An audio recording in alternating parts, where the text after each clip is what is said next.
Heavenly Father, may it be your will that we do what's right for the people of Alcona County. Amen. I pledge allegiance to the flag of the United States of America and to the republic for which it stands, one nation, under God, indivisible, with liberty and justice for all.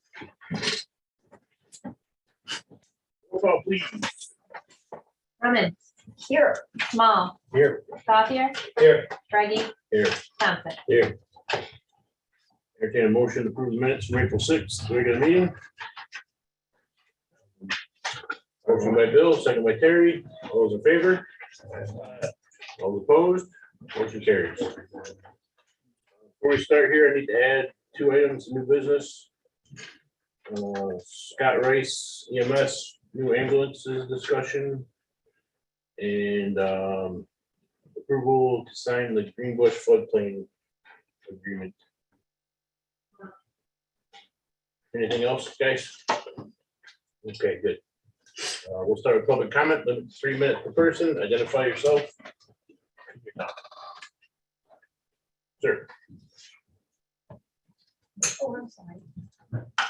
Just stand out here in front, You can stand wherever you'd like. wherever I want to. Okay, very good. I'll just get up here right close to you then. Ken Melvin. I'm a Roscommon County Commissioner. And I'm not here because I'm a commissioner. I just want to be upfront with you and let you know that. I'm on the board of directors of our Roscommon County Veterans Affairs Committee. And your Veterans Board came down to our veterans meeting just to see how we operate down there. And I would like to invite any and all of you, or just encourage at least one person to come down and see what our operation looks like. I left you one of our coins. This is a community outreach tool that we use when I'm out and about. We have clothing that identifies us as board members. We have hats. We have all kinds of stuff so that when we're out in the community, we're always looking. Present somebody this coin that looks like they're a veteran, say, are you a county veteran? Yes, give them the coin. And then we have a business card that identifies us and encourage them to come in and visit our county office, especially if they've never been in there, because a lot of people don't know what they've got coming, what kind of benefits they have. And we have all kinds of outreach programs that we've developed. We got a veteran and their spouse and up to 2 kids can come and do cross-country skiing for free. We have a veterans coffee hour every month, and we have more than a year's worth of sponsors already signed up to sponsor the $75 for the coffee, donuts, bananas, and orange juice. We have about 40 to 60 veterans come. We have a learn to ride a horse or groom a horse program. We're going to have a camping thing at a campground. That's just for our office. We have bus trips to the National Cemetery and the Veterans Home, and we also have a fly-in this spring where the Roscommon County Pilots Association is going to provide a veteran and one other person of their choice on a free plane ride around the county. So we have all kinds of veterans outreach. We have hats, shirts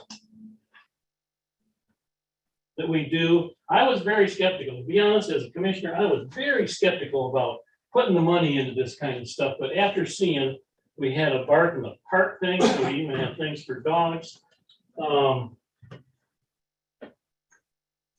It really works. We have tripled. Are you all familiar with the GDX report that tells how much money you got coming into the county? We have tripled the amount of money in 10 years coming into the county. So instead of $7 million, now we're over $21 million. So that extra $14 million, that echoes through the community. That repeats itself. Talk to your economic development people. That money just isn't spent once. It's spent in a restaurant. That restaurant worker goes out and pays their rent. It's just, what other kind of a department do you have in the county that if you keep building is going to keep bringing money into the county like that? That's going to go through the county. It's a tremendous benefit to the county. And a friend of mine once said, that as a country, you'll be judged by how well you take care of your veterans. And as a state and as a county, you know, when you help a veteran, you're helping yourself too. You're helping the whole community.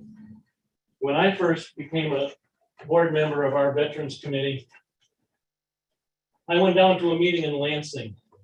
Governor Snyder at the time realized that Michigan was number 52 worst, behind Guam and Puerto Rico and all other 50 states in the amount of money they were using to help veterans. Now, you know, you think, oh, the VAs out there, there's other, you know, you got your VFW, you got your American League, they don't have people trained like what Tony is. Tony can handle a claim from start to finish. You've done a wonderful thing in getting a director in there that's as dedicated as he is. I talked with Tony this morning. He's down in training in Kalamazoo. He asked me to come up here and just, you know, support veterans and programs to help veterans. We just recently, I'd like to encourage you to look into SAR flag, Suicide Awareness and Remembrance. And it flies on our flagpole in front of our county building now. We've had 5 suicides. When you pay your death benefit, when the Veterans Affairs Committee pays a $300 death benefit to any veteran that dies in the county, they have a cause of death on the death certificate. And you can look at that and you can see, did they die of COVID? And when you see they died of suicide, that is tragic. That is terrible. We had a father of 5, Marine, oldest kid was 12 years old, take his own life in our county. Devastating. Would we have anything? We didn't know, you know. So the outreach and the advertising and it's really important. And as a board, I would encourage you to, you know, partner with your veterans and your Veterans Affairs Committee and work so that this county is like the model for other counties around you. Roscommon County, when we first started, we really went into this big, and all of a sudden we had veterans coming from Mayo down to Roscommon to our office, but we had a millage. And, you know, we didn't ever turn away a veteran, but when it got to be 10 people a month, I went up to the county commissioners meeting up there in Oscoda County. And I talked to them and they said, okay, let's work this out. So we got a memorandum of agreement where we sent our veterans director up to their county 1 day a month to work in their county building to help get them started. So we're all about helping other veterans organizations grow and take care of the veterans in their county. So I probably took over my 3 minutes. I thank you very much for overlooking that. I don't see anybody with the egg timer out on me, but I just, you know, thank you so much for what you've already done for your veterans. And just, I hope you can keep doing what you're doing because it's a wonderful thing. Thank you very much. Thank you. Thanks, Ken. Thanks, Ken. And I left you one of the coins. Equally one of the coins, just as a reminder. Come back with this. Well, and come down and visit us too, please. You're more than welcome. Next for public comment. Yes, I'd like to go next. sure. My name is Marie Fielder. I'm running for state representative of the 106th on the Democratic ticket. So I'm just here today to listen and learn and to see what's going on here in the county. Thank you. Thank you. Gary. Gary went up Mitchell Township. I was reading in the Alcona Review. They were attacking the commissioners for not being forward thinking on attracting business here in Alcona County. And in all reality, that is not your job. Your job is to protect our constitutional God-given rights. And part of that is the things you should stand up for is when people start saying you're going to get more money on unemployment for not working, or you're going to put all kinds of mandates and things like that in effect that is going to prohibit business from working, like buying paint or buying seeds. Those things, yeah, we could hold you responsible for. But for not being forward looking and taking care of the day-to-day business, that is what the Board of Commissioners is supposed to do. Thank you. Thanks, Gary. Anyone else? I guess I'll go. I'm Guy Arvelog. I'm a Montmorency County Commissioner and Chairman of the Montmorency County Republican Party.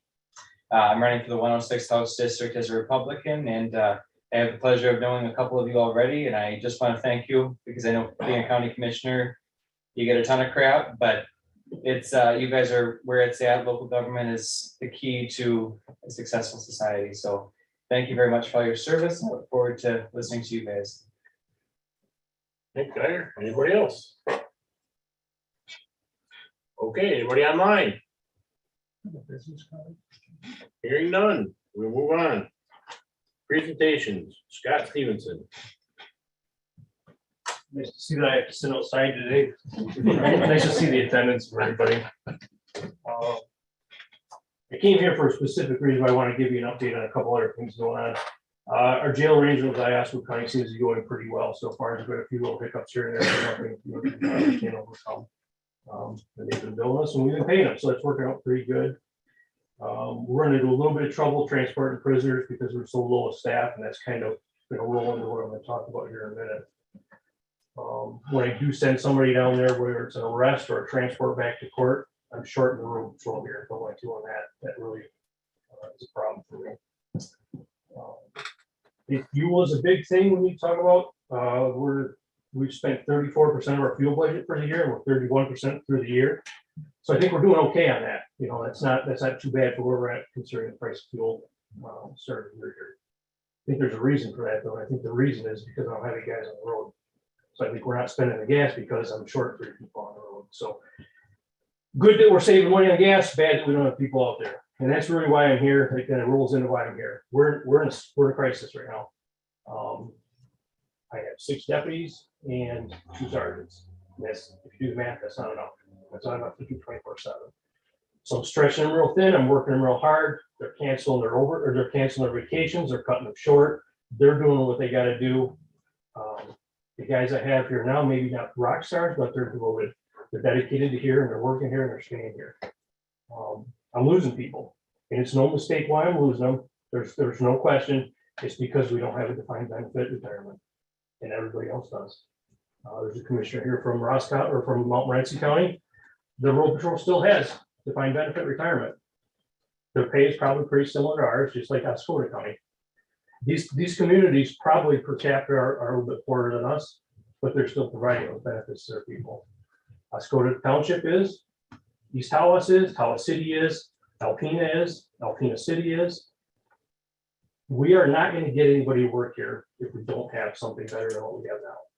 So not only can I not hire the best officers to work here for you, I can't hire anybody. There's nobody coming here to apply.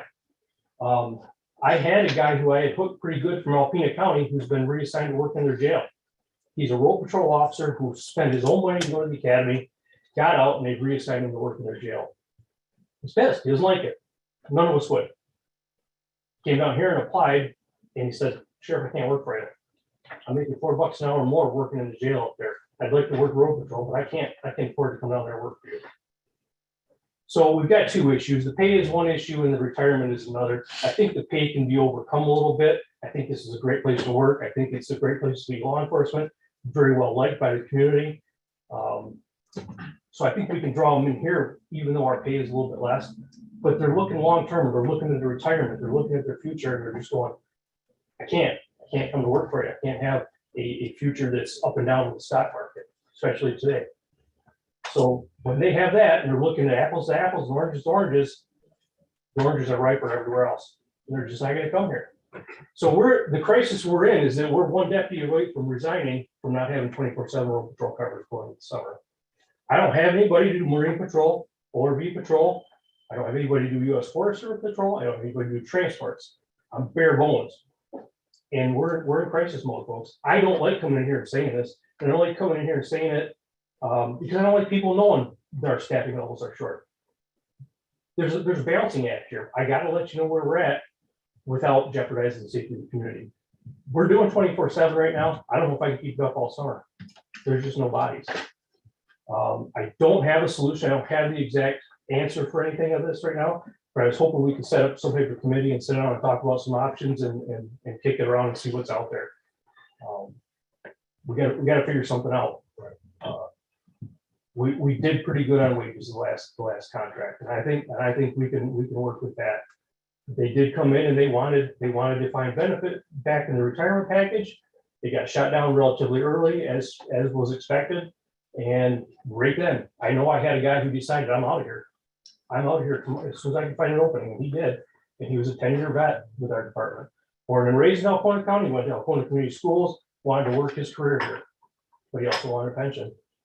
He left and he drugged somebody else with him. So 3 since last fall, that's huge in a 10-man department. So that's kind of where we're at, folks.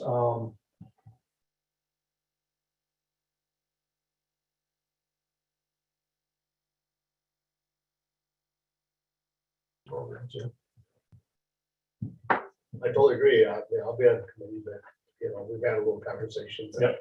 I would believe there's some options out there to try to enhance that, but yeah, we definitely need to get on this and get out of this as soon as possible. Right away, but I'll And what do you think? I hate to, I'm not here to run anybody in the ground or badmouth anybody, but it's real tough when I got 6 guys over there working with no pensions, and have been for a long time, and they're paying into a defined contribution program. They're paying into that when there's an awful lot of county employees getting the Cadillac version of retirement defined benefit that's entirely paid for by the county. So not only do they have a crappy program, but they're paying for it, when most of the other people that work over here have defined benefit and don't pay for it. It's tough. It's tough. So if I can get somebody in the door and get them working, it doesn't take long before this starts happening. They find out, boy, there's something better elsewhere, but there's also better across the street. And I'm working nights, holidays, and weekends, and I'm handling death notices and suicides and things of this nature every day. They're just not gonna work here. They're just not. That's kind of where we're at. We got a committee. I would like to say though, part of that committee process should be bringing in the MERS representative. So we can be educated on just exactly how defined benefit and defined contribution works. Because both are dependent on the stock market. And both could go away if the county goes upside down. Well, hey, there's a chance MERS could go upside down. That's what I mean. So before we can make the statement that, MERS is the top off. Oh, and the third thing is that we've also closed MERS to new hires, in the county, just for the public's knowledge, right? Okay, so, but I would encourage, we will make that committee. I think you're absolutely right. We need to find a way to keep our people safe here. But definitely need to get the MERS representative involved so that everybody can at least be educated on exactly what they're missing out on or whatever. And I think you're right. MERS can come in and help educate us on some of those things and what the options are, and also for the public's benefit, knowing my people have been doing this for 18 years, and there was somebody hired in the upstairs in the clerk's office last year that has defined benefit as of last summer. So. No, I understand. Well, 18 years ago that 18 years ago was given up, and everybody in surrounding communities gone to defined contribution, and everybody in the courthouse, and we're all on the level playing field. Hey, we're all good. And I can't blame anybody for that not happening. That's just how the world ended up going. But this is the world we're in now, and everybody else has something better. And I got 6 guys going over here going, what did we ever do wrong? Why am I looking at the stock market going, I'm losing and I don't know if I'll ever be retired. Cops are not designed to work to 67 years old. That's why these pension programs were set up when they weren't set up for secretaries and office workers. Those folks can work until 67 years old. My guys can't. And if you don't believe me, watch the news and see when we're fighting with youngsters on the street, we're losing. We're losing these fights. And that's when people get hurt. Right. So thanks for listening to me. Appreciate it. Yep. Thank you, Scott. And I'll just let you know that Tony Rajanovich and Debbie Rochester from MERS will be here April 27th at 1:30 to talk about our benefit plans and educate employees. We definitely want to be in that. Because there are some, I think, enhanced programs within the defined contribution system. There is. He had a lot to say about different options that the county would have available. So What is the date again? I'm sorry. April 27th at 1:30. Does Scott hear that or no? He's still here. It's, Can you hear we it? can real quick go to your thing. Because he's gonna be him and who else is on that? He's coming back. You heard Sorry, everyone else.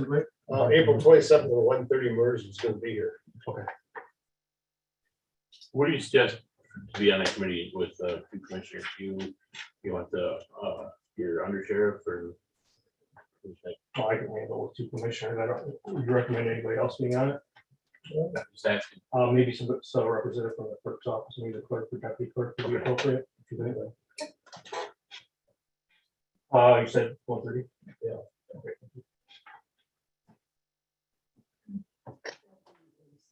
Anything else you got? We're talking to county, yes. Is that going to be for the 2 members? No. Just I said it's everybody, huh?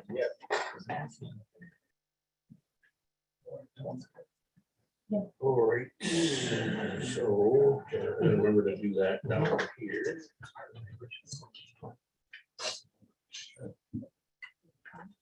We're gonna make a study session on the 27th. Topic of MERS. Okay, next up is Jennifer Lewick. Hello. So I've already submitted a letter to all of you, and I don't want to really go back and reread that letter unless anybody has questions, but Judge Foley has dissolved the public administrator position when Pam Ashford resigned at the end of March, and he wants to transfer that authority back to the probate office, which was the case prior to creating that position in 2020. Basically, we're just asking for a transfer of those funds to the salary. I've met with finance, I've met with personnel. I'm available if you have any questions.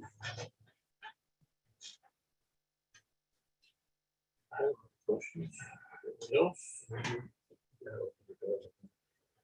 Oh, that door's gotta be open, sorry. Yeah, will somebody open that door, please?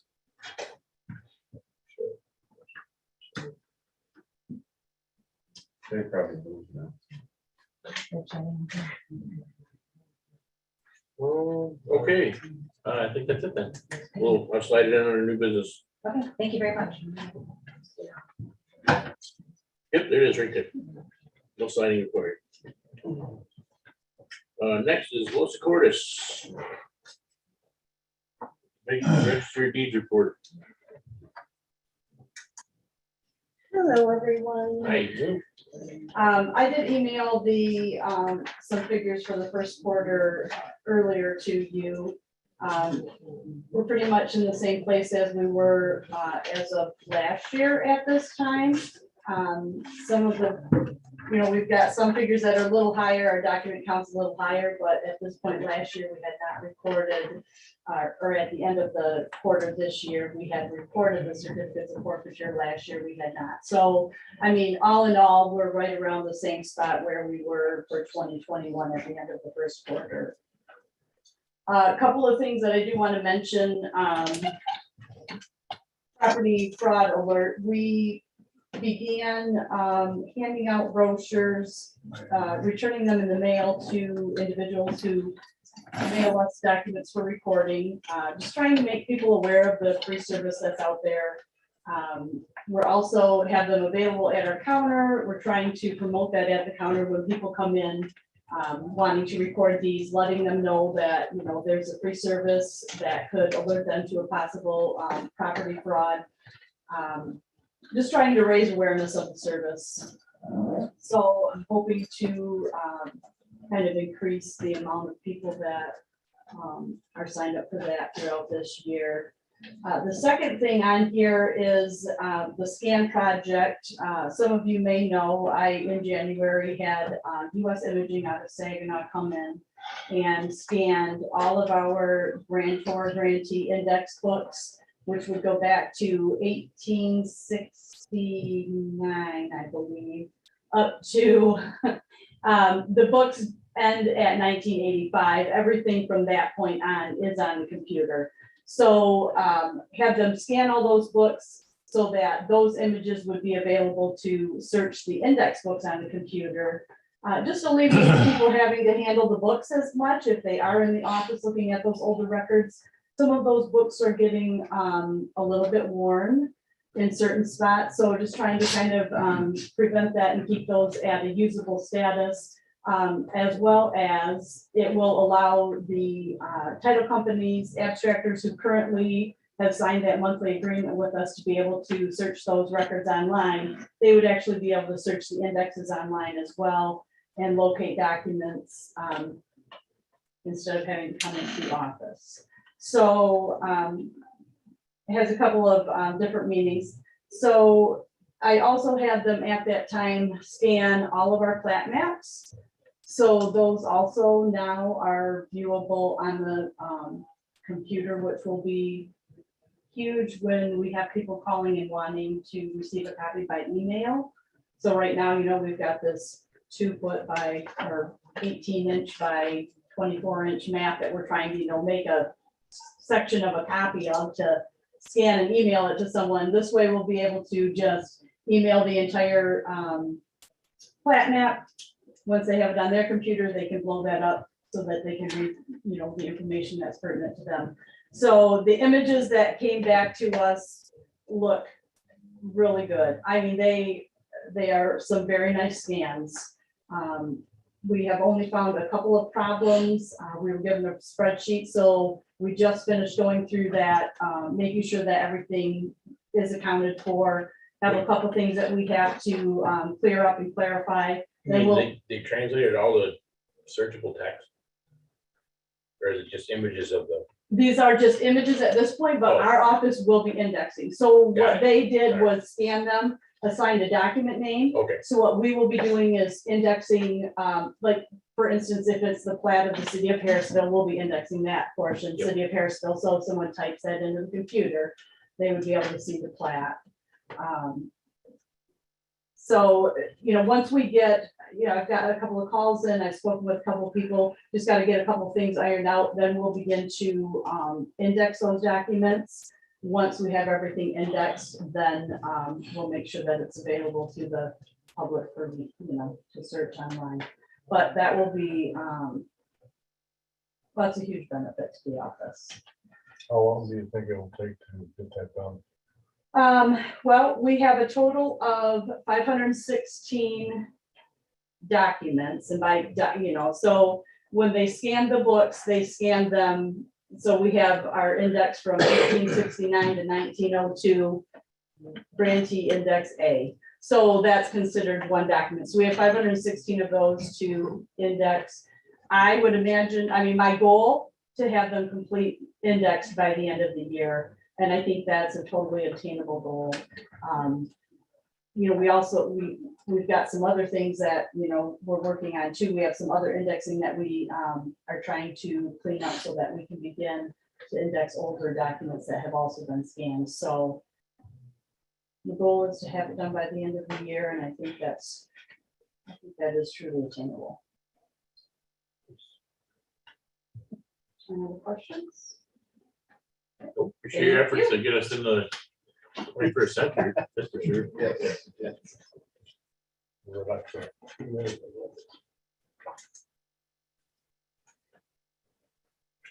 Okay, next up is Rebecca McKim. Hi.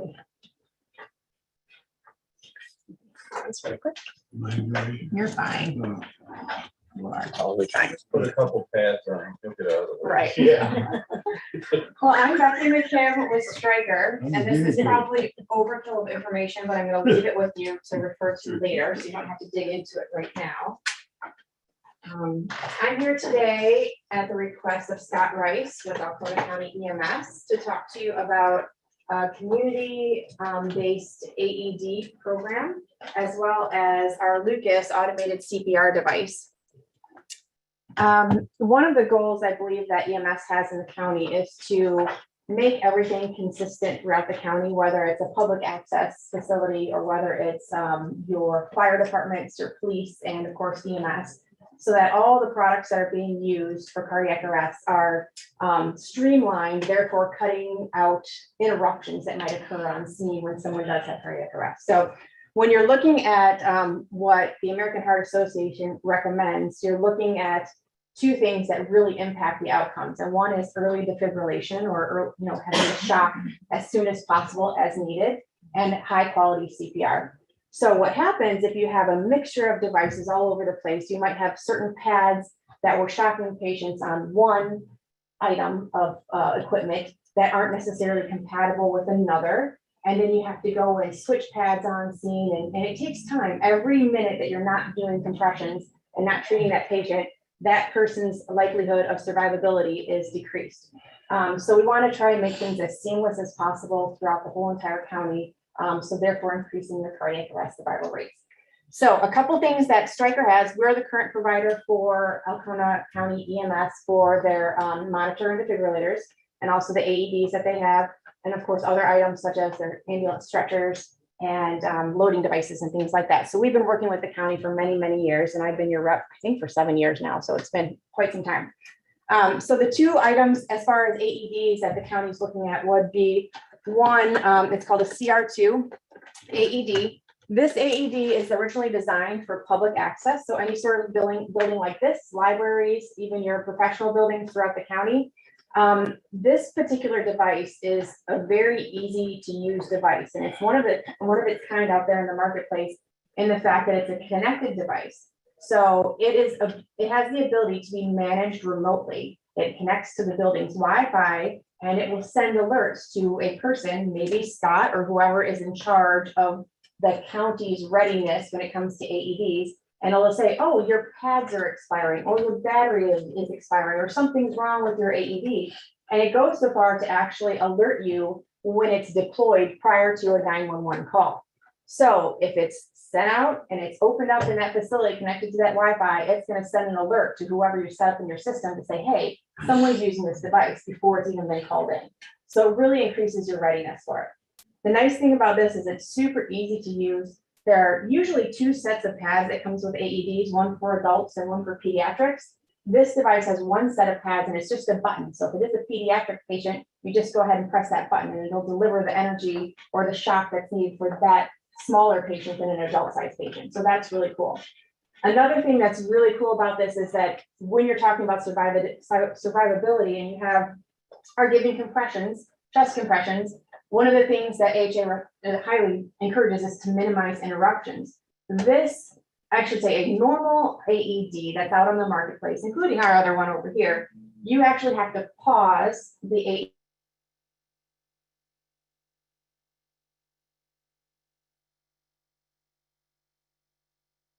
One after the first assessment will actually allow you to analyze the heart rhythm during compressions. So you're getting more hands-on time, again, increasing your chance of survivability and good neurological outcomes by using this device. So that's a really neat thing. I think that really helps with assessing and getting that patient to where they should be and giving them the best chance they possibly get. So that's a really cool thing about this. In addition to that, usually with a normal AED, your pads and your batteries expire after 2 years. This one really, again, focusing on that public access building type situation, you might not use it every 2 years, right? So you're having waste. They actually have the pads on this and the batteries on this lasting 4 years instead of 2. So it gives you a longer period of time to do that. So really cool device, highly recommend it for public access for the connectability throughout the entire county and the readiness factor that can be managed by EMS throughout that. So great device here. The other option that we have that is oftentimes used for your fire departments or lower volume, EMS uses their cardiac monitors most of the time for all this, but fire departments, police, we have our Lifepak 1000. This device is super durable. It can be handled throwing downstairs. It's an extremely rugged device. It has the interchangeability factor to it as well that is looked upon highly by EMS, where they can just plug and play with the pads. They don't have to worry about removing pads on scene and placing another set of pads. So highly reliable, very durable. Doesn't have all the cool connectivity parts as this one does, but it will do a great job at allowing for the interchangeability. So both of these would be options for fire and for police. However, this one's your primary one for public access. So just any questions about the AED aspect of what we have? Okay. So moving on then to my favorite thing, which is Lucas. So Lucas adds again to that call where we're trying to give high quality CPR. Now, one of the challenges that you see with fire and EMS or anyone who's providing those compressions is that we're human, right? So giving compressions is not an easy thing to do. It takes a lot of energy you're supposed to be giving a certain depth, a certain rate. They tell you to sing a song and give compressions with that. But what is that's a wide variety or variability between people that will be giving those compressions. So people tire out over time, and they might not necessarily be giving as good of compressions over time as they started because of that reason. Okay. So Lucas is an automated CPR device, and it's one of the pieces of equipment that EMS is hoping to consider through ARPA funding, I believe. And it is highly deployed throughout Michigan. There's over 1,000 devices that are being used out in the field, primarily by EMS and fire. So Lucas takes a lot of that guesswork out of compressions. If EMS was to arrive on scene and we have our old patient here, someone will automatically continue with their current protocol, which would be to be giving high quality manual compressions on this patient. So my partner or whoever's on scene has been talked to, okay, they're giving compressions on this patient. EMS shows up on scene with a little backpack full of Lucas here. And I promise I'm not going to dump your folder. I know that's important stuff there. They open up this backpack and you see a little back plate that looks like this. You know, I might move it to the floor just because there's more room, so hope you don't mind. So the patient's on the floor, someone's giving compressions. I'm pulling out this device, which is designed to be super easy to use for the professional. There's a little control panel on here. I press power and this thing's all ready to go. I set it aside. As my partner or a member from the community is giving compressions, I would go down and on a planned pause where we might be analyzing or doing whatever, me and my partner will be lifting the patient, facing the back plate, and then compressions will be continued as I continue to apply the device. So compressions are occurring on another planned pause and or while compressions are being given. I'm going to go ahead and lock this device into place over that patient. As soon as I do that, I press the suction cup down. I press 2 to auto fit it, and I press 3, which goes ahead and starts the device. Now we have high quality, perfect CPR essentially going on for an infinite amount of time. I'm going to pause it just for the noise factor right here, but I can turn it on again in a second. So each battery that comes with this device lasts for 45 minutes. There's 2 batteries per device, but we also have a sustainer cord. So oftentimes we'll have you guys, somebody stay on for 45 minutes or so on scene. So they might be giving compressions for 45 minutes straight. I can plug this into the wall if I have access to an ambulance outlet or a wall or an outlet in a building or wherever I'm at the hospital, even if they transport the patient. And this thing can go on for hours and hours and hours. So it allows for those high quality compressions to take place while minimizing the impact it's having on your provider and minimizing the risk of human component, right? So gives you better CPR, but it also allows you to do a couple things that we physically can't do as people. One, we talked about more hands-on time, right? Well, every time you're using your AED or your monitor and it says pause to analyze, you pause the device to analyze. If it says shock advised, we as people cannot give compressions while the shock is being delivered, right? We're always stand back, right? This can actually, you can press play on this, you can press that number 3, and it'll give compressions while a shock is being delivered or through defibrillation. Okay, so again, giving you more hands-on time, a better chance of getting a good outcome. In addition to that, if I am giving compressions and I have to move this patient from the floor to a cot, an ambulance cot, or some other place, I have to take them downstairs, any of that stuff, we can't give compressions during that time. It's just too physically hard to carry another person on top of a person and be doing that effectively, right? So this allows you to give compressions the entire time you're moving that patient. So I can grab here, I can grab that patient's belt loop, that leg, lift, turn, rotate, whatever I need to do to get them on a mega mover type heel and move them out. So again, we're increasing the amount of time that hands are on, therefore increasing that patient's ability to survive that arrest and survive with good neurological outcomes, which is a hard thing to do. Okay. Once it's all set up, we actually put this little stabilization strap on the back, which I had done. That helps prevent it from migrating. And then off we go. Questions? Is it preset how deep it goes? So everyone's chest is a little bit different, right? This allows you to, it's also a connected device. So it allows you to go into the computer system and change the depth or the rate per AHA guidelines. So whether your med control says I want a depth of 2.1, then you could set it at 2.1. If they wanted 2.0, you know, so you can have that variability with that. As far as rates, the same thing, 102 compressions, 111 or 120 is what this allows you to do. The cool thing is because it's connected, if we see AHA changing their guidelines in the future, it's a quick software update, and now this device can go to 140 compressions per minute if that's what they choose is best in the future. So it doesn't become irrelevant over time. Cost wise, the complete setup of all the batteries and everything is a little over 17,000. There is service available as well to maintain it over time. And we see, I mean, county after county, township after township is purchasing this through their ARPA funding right now because it's very relevant in today's world. COVID wise, when you think about that, one of the things that happened is if there's cardiac arrest during the height of COVID, people, I mean, providers were told not to be there long. And if you have, usually you have a whole group of people showing up. So this minimized exposure to multiple providers and allows you not to be right on top of that patient.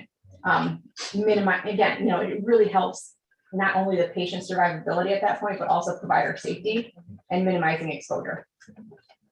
This is really for police, EMS, not really in public buildings. Correct. We see it. So primarily in Michigan, we see EMS, fire departments are getting this, and then we do see a select amount of police that are getting it as well, depending on the situation and how often they're the first on scene.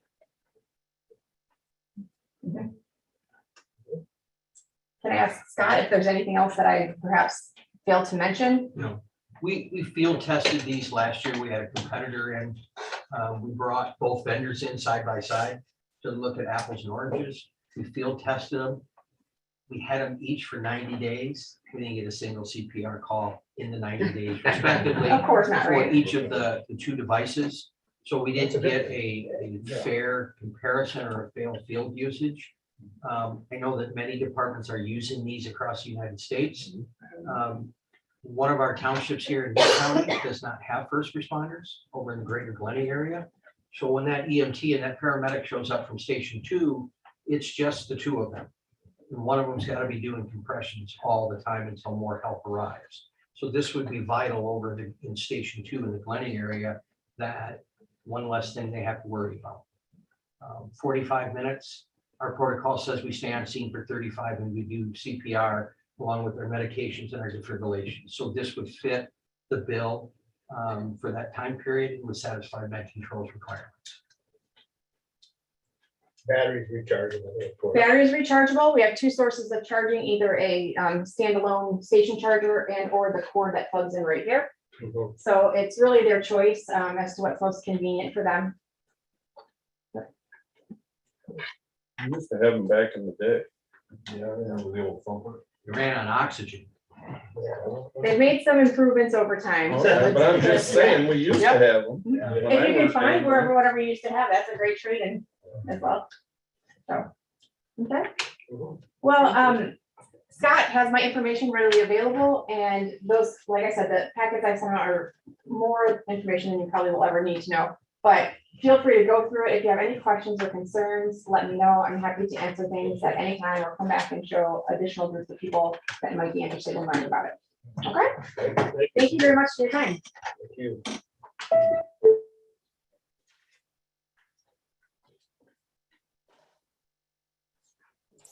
We have a patient here.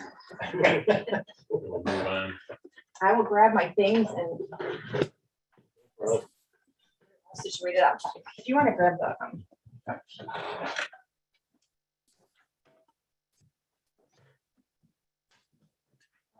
luggage here, so. You don't steal nothing, all right. Not me. Yeah. All right, next up, Schneider Geospatial hosted GIS solutions, and John, obviously a big part of this. Currently, Lauren and I handle all the GIS for the county. parcels, shaping, and gives us that. And anybody that wants to see it, pretty much has to come here and we go through Lauren and I to get the parcel information. This company approached me a while back and has a hosted option where all the citizens will be able to possibly obtain any of GIS information. Whether it's the imagery, parcels, they can even upload tax information into their system. So we have Dan and Kelly from them, and you guys are up. All righty, thank you, John. Appreciate it. And good afternoon, commissioners. My name is Dan Davis with Schneider Geospatial. I also have Kelly Robinson here. And we appreciate your time, taking time out of your day to meet with us. Kelly and I were just in Alcona County last Wednesday and met with John and Lauren and took the time to learn and understand what their current workflow is here at the GIS at the county and understand some ways to improve. And today what we'd like to do is provide you guys an overview of the Beacon website that we do for Oscoda County, as well as we provide this service for 600 other communities across the United States. And then at the end of our discussion today, I'd like to figure out if it makes sense to continue our conversation and put together a proposal for the county. So I'll pass this over to Kelly, but feel free to stop us anytime if you have any questions. Thank you. Thanks, Dan. Let me go ahead and share my screen. But again, my name's Kelly Robinson.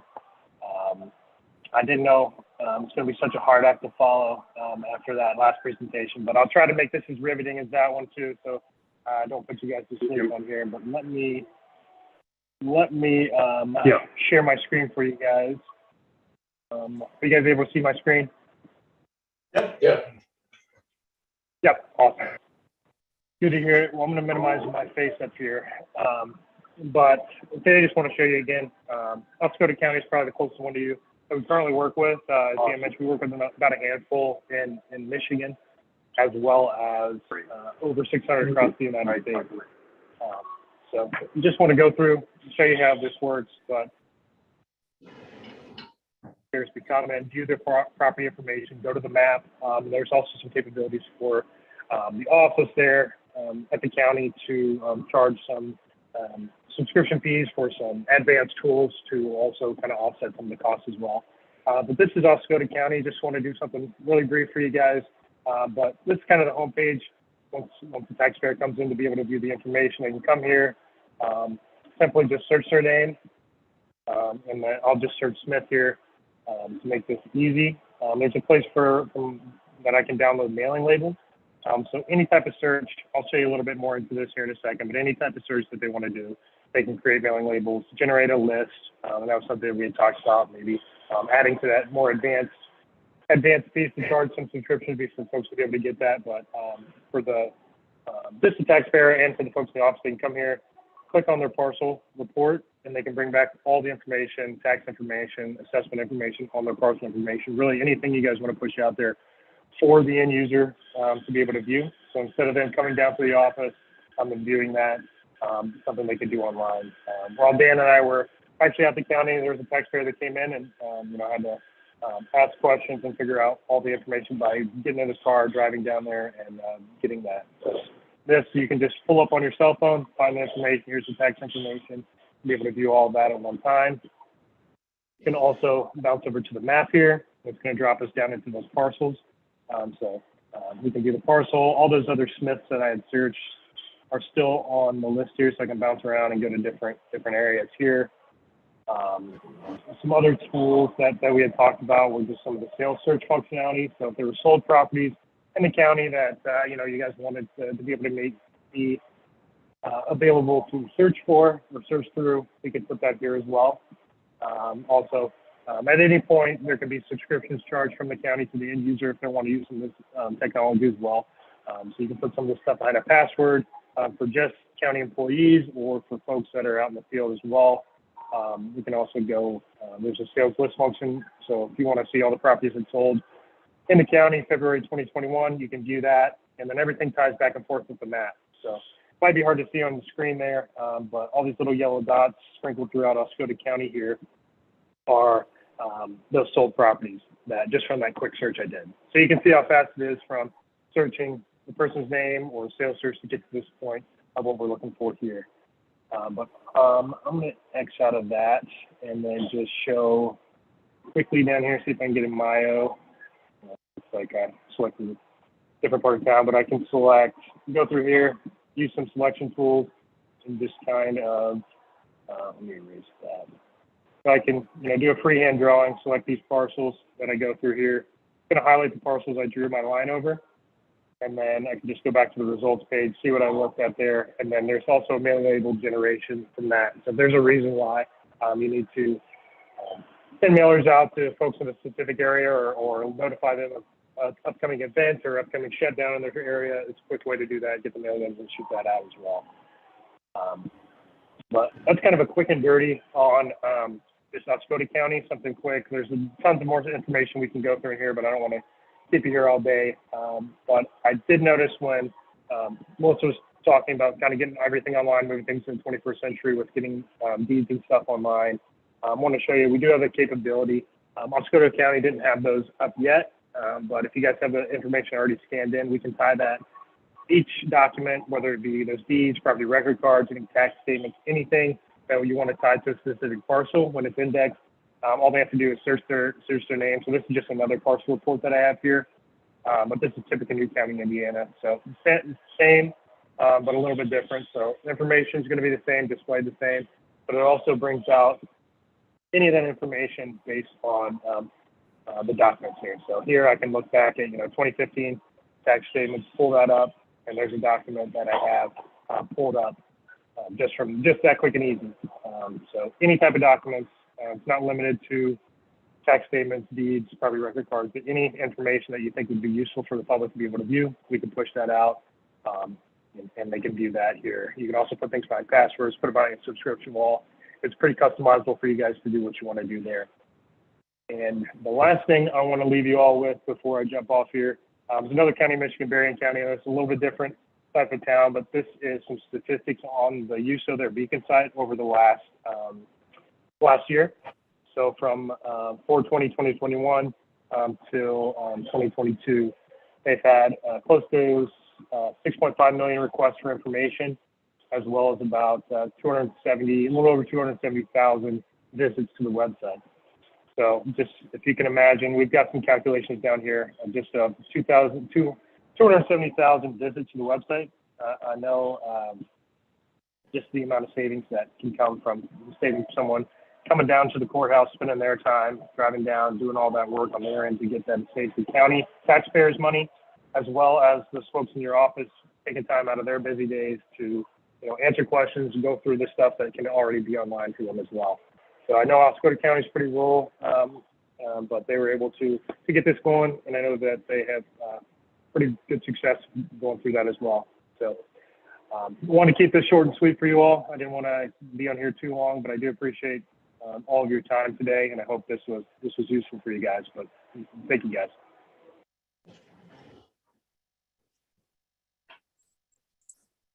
Do you have any questions at all? So what kind of packages are we looking at here? I don't know if for hard quotes, but I was talking to John, he said something about it can be on the website, no cost to us, but it would be a charge, either a subscription or a per search to the customer. Yes, sir. So we have free options available all the way to Amber has where more of advanced beacon site where they pay the hosting fees and then they provide the site to the public for free. And she charges for certain different tools for the enhanced access to gain some revenue back to the county. So love to sit down with John and as well as Troy to kind of put together a package that would fit the county's goals and needs and their budget. Okay. So there's options. So Don and Lauren, I mean, what does this really, what you guys right now, when people come in, you have to handle all these requests, right? Yes, currently Lauren and I, we have a free GIS program with the parcels loaded in it and the imagery, the maps of the county with flyovers. And we muddle through. Is that a super often request, once, twice a month, for us to go in there, grab imagery for the pipelines that go through the county? This would eliminate a lot of that and allow the public to do it themselves. I was talking to Jeff Brackett from 911, it'd be also a useful tool for him to have that imagery available. From my understanding, and tell me if I'm wrong, anybody in the county buildings would be able to use it for free. And the outside would be Correct. possible. Okay. That's correct. So it would give us the opportunity for all the people within the county to grab tax information, parcel information super quickly. Their tool seems extremely easy to use. The real estate agents would love it. Yeah. I know they're not happy with how BSNA is set up and being able to go in, and from what I understand, there's a monthly subscription that they could do instead of BSNA. It's $2 or $3 every time you go into a parcel to get that information. They would be able to sign up for like a monthly subscription and be able to, and that's we had kind of talked about that. I don't know who all was here when we switched over to BSNA and that whole issue with the real estate agents, and they were offering to pay, like if they could get enough money together to pay the whatever $10,000 it was for BSNA for them to gain access to it. I think that they would really be impressed with being able to go in monthly, pay for it, and then be able to use it freely. I know they use BSNA a lot. The only thing is they will not have access to the current year taxes. They would be using Right. previous taxes based on the delinquent taxes, and we have certain protocols that we have to follow as well. Right, So as far as the current year information, they would not have that. okay. Which, Because that's after 2023, because we are no longer contracting with them. That is township information right, that will not be uploaded to our servers. which, and from what they said, you can edit it however, whatever you want to be shown can be shown, whatever you don't want to be shown can be locked behind something. I mean, we can basically edit it, from my understanding, how the county chooses to what information we want to share, what information we don't. My thing was, we do the mailing labels right now. We would like that to stay in our office and not be an online thing. But I can say it'd be very beneficial just on the GIS aspect of it, the sales information aspect of it, for real estate agents, us here to be able to use probate, which I think they can get the BSNA right now, but they look for a lot of stuff on there. I- personally, I'm sorry. Go ahead. Go ahead. I just like to be involved in the process when you Yeah. decide what you're doing, because it does affect my office. Huge. Yeah, absolutely. So I think what Dan said, the next step is to have them come in And meet do a with you presentation guys with and us. see what you can set up, which is best for the county. Yep. Probably next move, but Yep. That sounds good. I was just gonna say, I use my, it's like a $3. Is it $3 per parcel you go They just into? increased it $1. Which is so cheap. You get a lot of it. Looks like it could be. Yeah, it's go ahead and work with them, John, and we'll get some options for us. Fabulous. We'll do that. Thanks. thank you. Thank you all. Appreciate your time. All right, next up is Dennis Smith from Township. Good afternoon. Again, I'm Dennis Smith from Millen Township. I provided, you got one, all right, from the last meeting. You weren't even here. No. Anybody else need a handout? Is that the one you gave to me Yeah, today? yeah, yeah. Very good. Skip over that. All right, again, I'm here to talk about the PELT money. And again, I'll start with my slide presentation. Again, today, my clerk and the treasurer cannot be here. They were a vast amount of help between Carol and I last meeting to answer some questions. But again, for the people that are here, the PELT money is payment in lieu of taxes that the U.S. Forest Service sends to the county, and the county historically had given that money out to the townships that had US Forest Service in it. Millen Township, for instance, has 65% of the township is US Forest Service. In 2018, the county commissioners decided that they weren't going to distribute that money to us, to the townships that had Forest Service properties. And this past November, I wrote a letter to the commissioners asking that they would pay back the money from 18 through 22 and reinstate the money, the Pelt monies to us from this day forward. That was, I would say, an ambitious, I'll quote myself from the last meeting, that was an ambitious thought on my part, but I had to throw it out there. And I understand that you could not maybe pay those monies back, but I would ask that we are here to consider paying the Pelt monies from this time forward.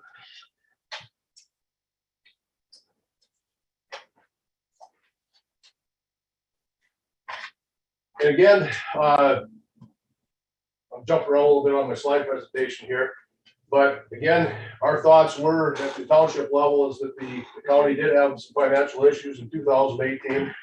We understood that the budget's in pretty good shape in 22, and it improved certainly in 21 when they closed the jail down, gave them some additional monies, and that was from our perspective. And the Millen Township percentage of the Pilt money is very minimal for the overall budget to the county. And again, what Millen Township received from the county, again, that was 50% of the allotted money that would come from the Forest Service or through the Department of Interior. And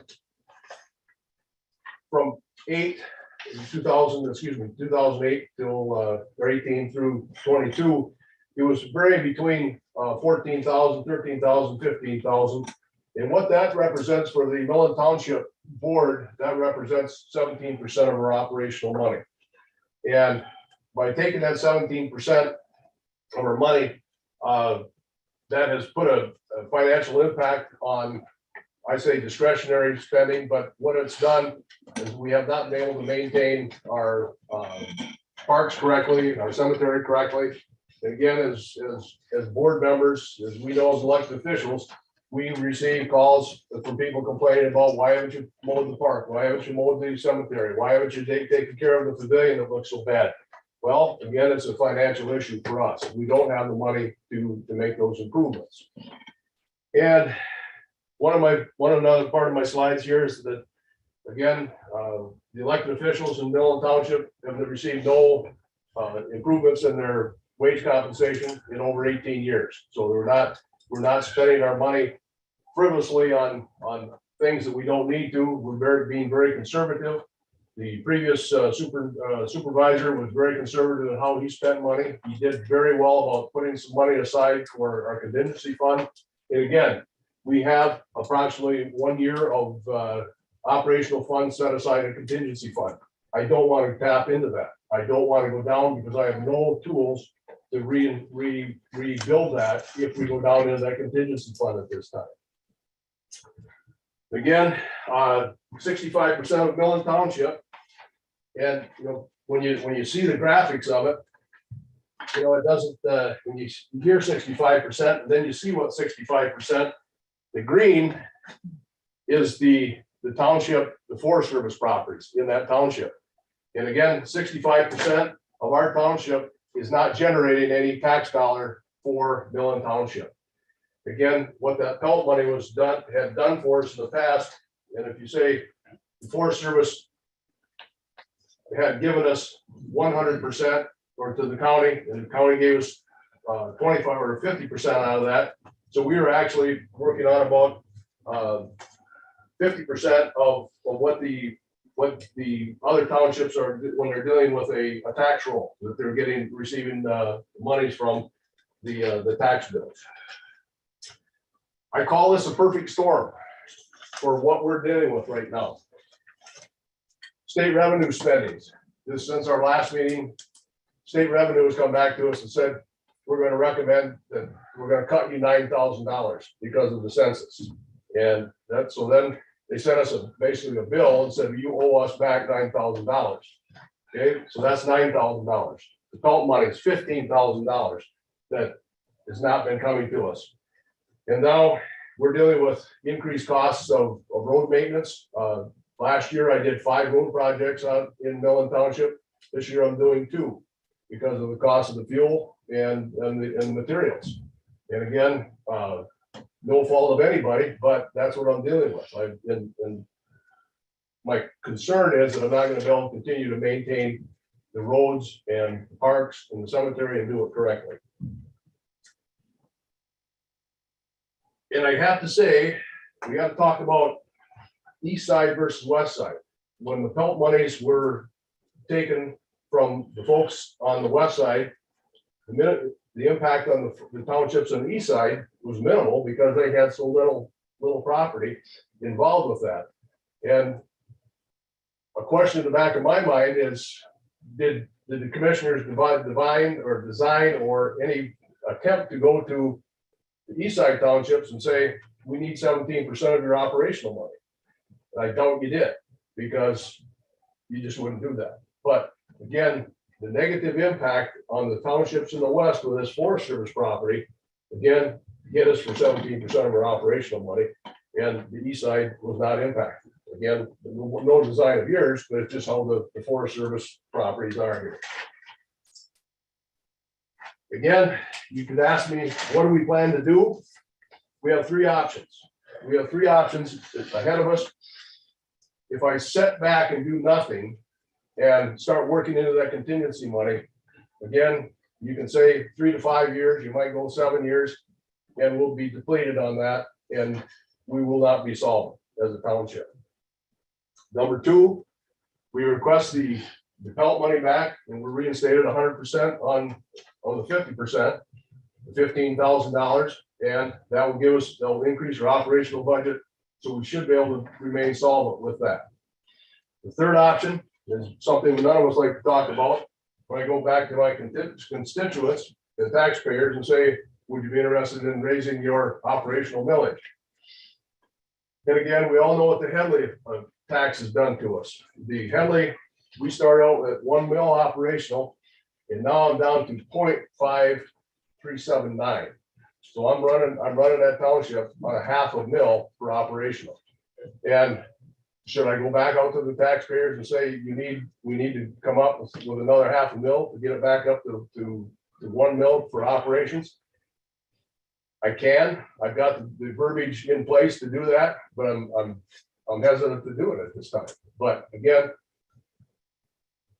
with the pelt money gone, tax revenue, the revenue sharing down, and the increased prices and things, I'm getting my back up to the wall here. So again, I hope that the County Board of Commissioners understands what I'm dealing with and has a heart for me out here in the township. Again, I talked about some of the things we do in the township. Again, we talked about the pavilion. I've got a pavilion out there that's a sway back right now. That's the frost has heaved the poles. When I was here at the last meeting, I had not received my estimates for just the roof repair. I contacted 2 companies, and we're talking about having the roofs redone, but I have to get the thing jacked back up to level. And just the roof replacement on that pavilion is $9,000. And I was really taken back. It's been too many years since I've been in the construction business, and the price of materials. I don't think that pavilion costs $9,000 when we build it back 25 years ago. This I thought, now to put a new roof on it, it's going to be more than what it was cost originally. And again, what do? We're conservative in Millen Township. We don't spend money frivolously. We try to make a good environment for our people living out there, but I need a little help. I guess I need a little help. And in closing, I would ask that you consider reinstating our pelt money to our township. I've explained to her the situation. I've spent some time with Commissioner Brumman about our 2 last audits and my current budgets. And it goes back, I've got it back to 2008, I believe.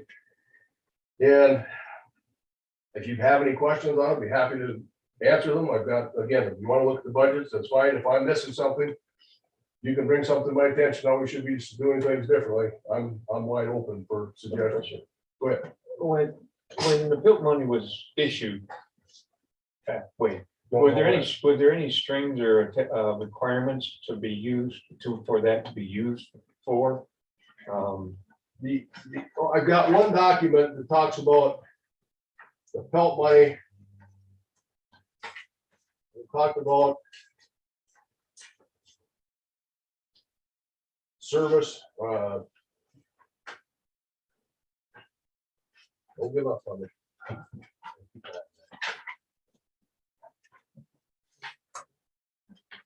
This is a Google search. Payments for local governments carried out such vital services as firefighting and police services, construction of public schools, roads, and search and rescue. And again, Carolyn asked a good question of me today. She said, if you would have had those monies, if those monies would have remained in your budget, what would you have spent them for? Well, again, certainly I would look at the park maintenance, and that's not highlighted in here. But what I would spend it on is my roads. This year, I told you, I've got 2 road projects. When I rode around with Jesse Campbell, we looked at 5 or 6 different projects.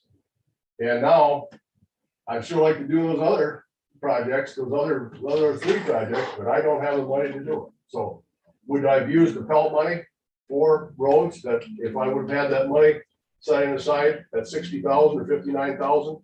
Yes, I would have used it for those roads. I would have had two more road projects done at this time. So, but I understand the attachments on that. I understand, and we talked about what our township does. Certainly, we're rural out there. Ronnie's out there with fire, and the deputies are out there helping get people off the Forest Service properties. I understand that, and we are involved with that as well. So, but again, are we directly impacted by at the township level? Maybe not. So, and one of the last closing comment, Muriel Goddard, she's the previous supervisor of Guston Township. Now she sits as a trustee, wrote a letter, and I think you have it. You want me to read it?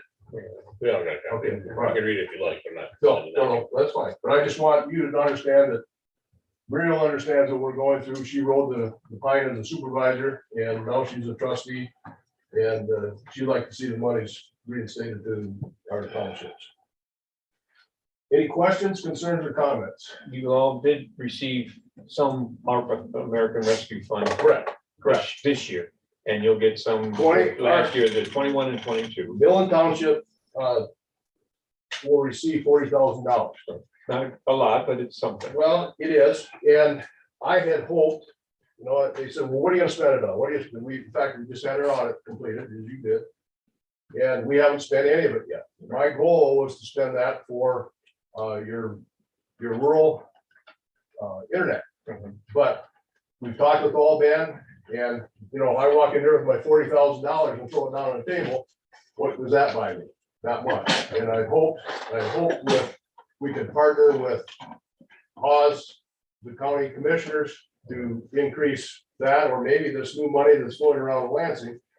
But if that doesn't happen, and I'm pushed into a corner here, I might have to use it on the rebuild of that pavilion. So I'm not ruling that out. I'm not telling you I'm going to use it for that, but I've got to address that pavilion this year, or we're going to have a problem that's going to fall down or be a liability to the folks that use it. So did that answer your? Yes, and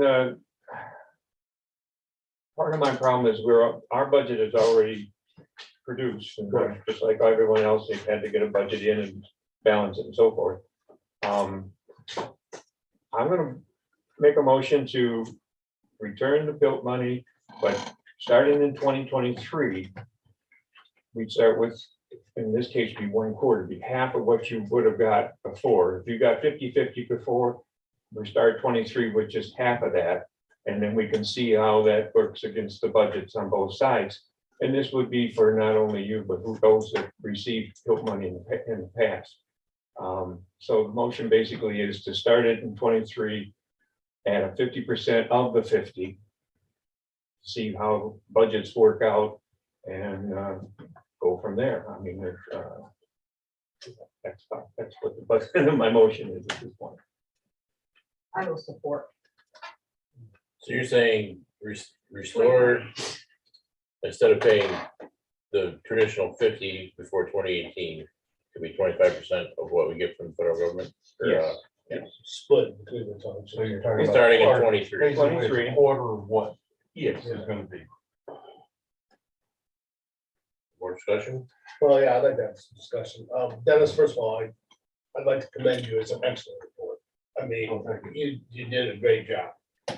But my point, and sitting here as a county commissioner and through the whole county, we can take Millen Township out of there and add Alcona County, and it's no different.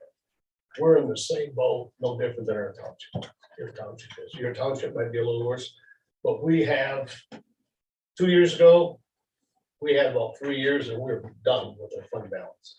We've been able to rectify that a little bit, but we're not flush. There is no way, and unless all of us stand up as taxpayers in Alcona County and increase our operating villages for the townships and for the county, well, because the feds have cut all of our funding, they keep cutting on us.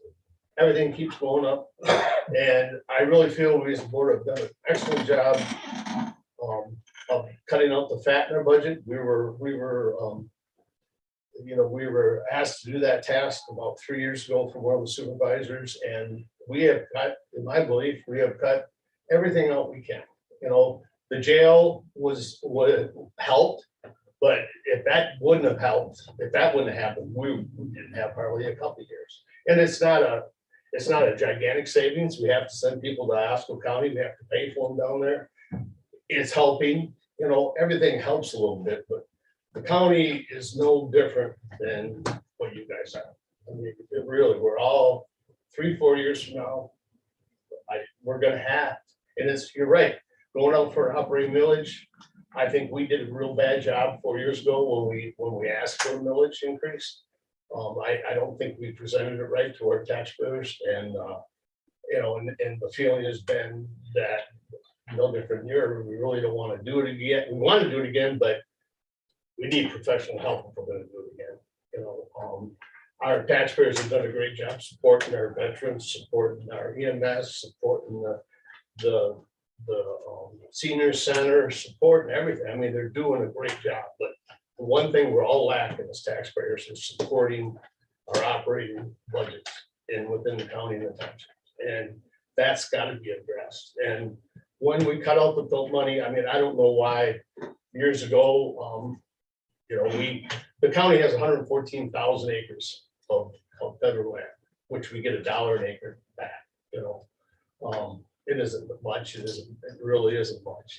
And I know you as a township have a lot of that federal land, but I think I have to look at the county as a whole, and a county as a whole to go back and to give that money back is just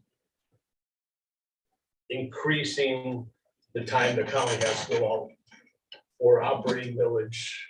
And our townships will be fine, but the county will not be fine. And we gotta worry about the county. So that's my point. But I mean, it's, that's where we're at. I think everybody in here needs to know that. That's where we are as taxpayers, we love it here. It's a great county. Everybody loves it. You hear it all the time. I love living here. It's just gonna cost a little bit more to live here. That's all it is. Well, and also our line item in our income for our budget has been since I started here, transferring from fund balance. Yeah, I mean, that's all we've done. It's always a balanced budgets is 300,000, 400,000. I mean, when I came on, well, in 2013, they had about 1.9 million in the fund balance. The county was flush. I mean, money was coming in under Homeland Security, money was coming in from everything. and making money in the jail. Yeah, and we're making money in the jail. I mean, all of a sudden, we went from 80,000, 80,000 income on a jail to losing money over the last few years and having to fund that, and it's just been a downward trend.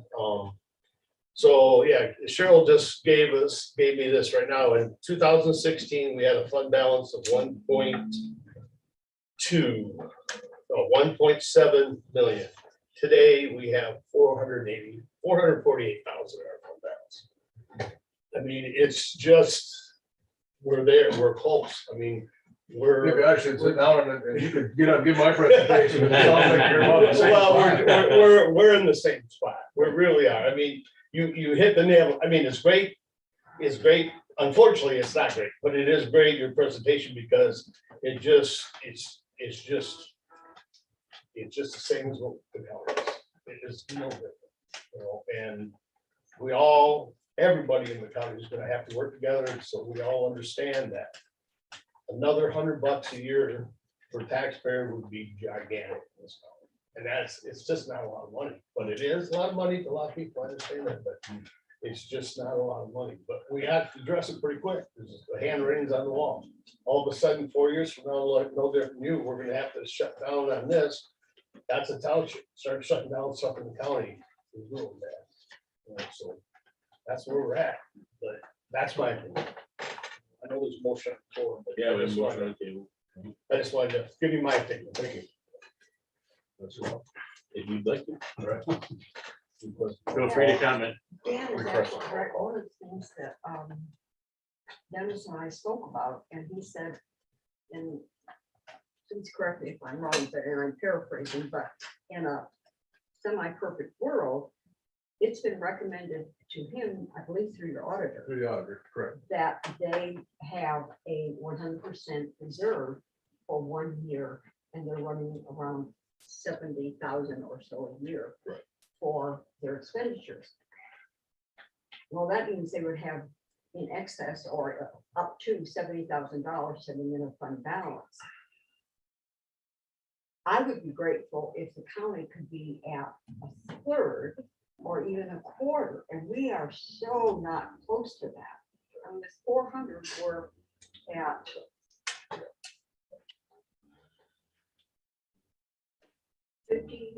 12, probably 10 to 12%. Yeah, 10%.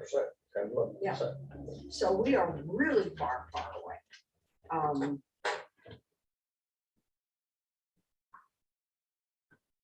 But I also recognize that it's got property he's responsible for to a degree. True, we are responsible also from the standpoint of law enforcement and emergency response. But he is responsible for fire protection of that area. And the revenue currently is at zero for him, for that area, as it is for anybody else who got that. It's not just no. So there's a motion on the floor. Any more discussion? I would like to, from my perspective, this is a pretty serious thing that we would be addressing. And I would, and for that reason, I'm going to table it until at least the first meeting in May. But I would ask, as I table it, that if time permits, we allow ourselves a discussion as to the aspects of this, not a solution or anything or decision, but a discussion at our April 27th special meeting. I think we are willing to put that also on the agenda. You mean the meeting with MERS? Yes. The MERS is not going to take much more than an hour, I don't think. You're talking about making that a special meeting.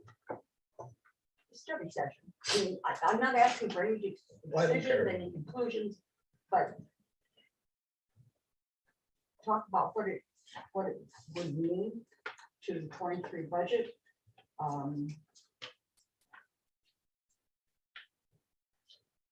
So I will move to table that till the first meeting in May for a vote. We have a motion to table. Any second? Dies. Okay. Then we still have remaining bills, rules, and a motion to restore 25% of federal funds to every township starting in 2023. Well, roll call, yeah. Gothier, No.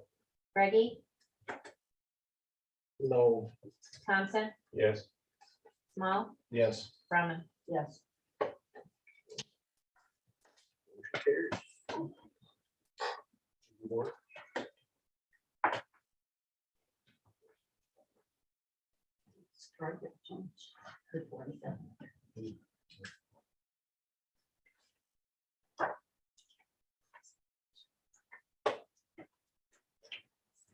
Okay, next up. Patrick Smiley. Yes. Patrick Smiley from Alcona County Veterans, if you don't mind, I'll sit my knee. Absolutely. We had a knee replacement that's bugging. Anyway, and Mr. Ken Melvin over there from Roscommon, before I say what I want to say, I want to talk a little bit about when we went and visited them when we first got our millage. It was, we were pretty lucky. The voters spoke for us. We definitely needed it to keep our full-time counselor. It was the most important thing we needed for our veterans. We've never had it before. Anyway, when we went down there, we called them. We knew they had their millage and we wanted to get a little education about it, and it was foreign to us. So they greeted us, they showed us around. It was amazing. These guys, these people in Roscommon got it together. We had a luncheon. They showed us their offices. They got, you still got 2 counselors, by the way, Ken? 3 now. 3 now. They got their separate offices. I know 2 did. Not yet. But secretary, just the whole layout. Now, I know Roscommon's bigger than we are. They've got more veterans. So they can do a little more. But they really opened our eyes up to a lot of things that we're missing here in our county. But the most important thing is when their commissioners, a couple commissioners were there, but when their chairman of their commission came in and talked to us, introduced himself, and told us how important it was for their commissioners and veterans to work together in their county. How it makes so much other things work in the county. And how they appreciate their veterans, how the veterans appreciate their work, and just to see their commissioners and their committee work together. We don't have that here. Never have. So with that being said, that's what I'm here for today. I'm here on behalf of our veterans, our many residents that voted for us for our millage. I've been doing this 10 years now. When I first started, didn't take long to figure out that our veterans weren't getting a fair deal here. Nobody's fault. None of the commissioner's fault, not the veterans. We only had a counselor 1 day a week. That's all we could afford. The funding just wasn't there. You funded us out of your general fund. We know what happened years ago with our money. It was tough. But our committee came together. We started working together, getting things done. That was what we were trying to do. Helping our vets. We would do work in their homes. We would do it ourselves, our committee. Wheelchair ramps, take them food, take them clothing, whatever we could do. In 2016, our winner, our counselor, his health was failing. So we put in the paper, we wanted a new counselor, new administrator. We were looking for one. 3 candidates came before us. Hands down, Tony Atkinson was our man. Tony came in, and through this whole period of time, the first maybe 5, 6 years, we were told many times, things are going to get better. Things are in the works. That's what our past commissioners were always telling us. Things were in the works. In fact, if you remember, Terry, when you first became a liaison for us last year, you said that to us. Remember what I said to you? Mhm. We've heard that a million times. Things are in the works to make things better. But it doesn't mean things won't get better. Well, we put up with it for many years. Things didn't get better. They got worse. We got, what's that? You put up for that long though, as things are going to, you know, you have now the village, you have the building project. Things are getting better. Things are getting a lot better, but it's not because we work together. That's what I'm trying to, my point. Of government is slow. Terry, let's let him I'm finish. sorry. Yeah, let me Sorry, I got finish and then you can into throw it. darts at me, okay? I apologize. That's all right. So anyway, in 2016, when all this happened, in 2017, we were moved out of our office. We didn't like it. We kind of understood. We're only there one day a week. We were moved down to the MSU Extension Building, which we didn't like, but we were told we have no say in the matter. We're funded by your general fund, your budget. You budget us the money, what we could use. We were there, and then that's when Tony took over. Again, we were told things are in the works, they're gonna get better. Well, they did because of Tony. There was a grant from Michigan State, not Michigan State, MVA, Michigan Veterans Affairs Association. And we had an opportunity to qualify for a $50,000 grant. And we got it. Tony worked hard on it. And we received it. And the first thing, the most important thing for our veterans was to get them the guidance they needed. To get through to the VA because of the red tape and how hard it is for our veterans to get what they deserved and what they earned. It's tough. It's tough. I know personally. I came home from Nam in '68. I went for help in '70. I went through a year, red tape, and got nowhere. I gave up. And that's what our veterans do today. It's so hard, they give up. They say, I don't need it. So we got our grant, got Tony full-time, and our veterans we didn't even know we had that many veterans. We would find out our veterans didn't even know we were here. They even didn't know they had a committee here. So what happens? We get moved again. Where do we get moved this time? To a closet, end of the hall. I think that would be pretty embarrassing for our county. To have our veterans come in for help and finally getting the help. And they're in a little room with a desk, 2 chairs, 3 chairs. And the ones that have to wait out in the hallway. So we try to provide them table, chairs, tried to make it decent, put our flag up, did some things. I've had people come in and look at our veterans, they tell me, they look at us down here like we're criminals, like we're criminals waiting to go to court. But that's how they felt. But we went for a millage, got our millage. The people spoke for us. But things didn't get better for us. They kind of got worse. I just want to go through a few things here real quick. I'm not knocking all the veterans, all the commissioners, but this is how we don't get along. This is how we don't work together, and there's no reason for it. We can do better. And like Ken said, what it brings into our county, the finances, our veterans, and how everything seems to fall into place. This goes back, I'm going by some articles of, I'm not going to read the whole articles here, you know, but I just want to go over a few things that Tony Atkinson became full-time service counselor last February after, this was, wait a minute, December 2019. After the County Veterans Office received a state grant in the amount of $50,000. Prior to that, the office was only open 1 day a week, working on a $27,000 a year budget in which the county provided.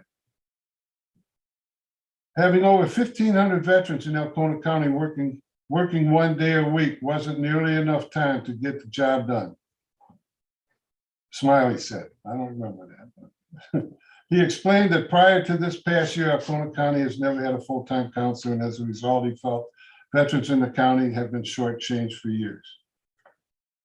Let's see, Smiley said the budget standoff and Whitmore's veto were the results of political game of chess between Republicans, Democrats. They aren't getting along, so they cut back the grants or they put them on hold. We see these people running for office, and the first thing they promise, if they're elected, is to support veterans. When the going gets tough, we veterans are the first to get cut. Now that was December 19th. Now I'm going to go to April 2020. Alcona County Board okays veterans tax proposal, which we appreciate. But one past commissioner voted us down. And I know who he is today because he got up and I've never met the man, never talked to him. After this, what he said, I don't know.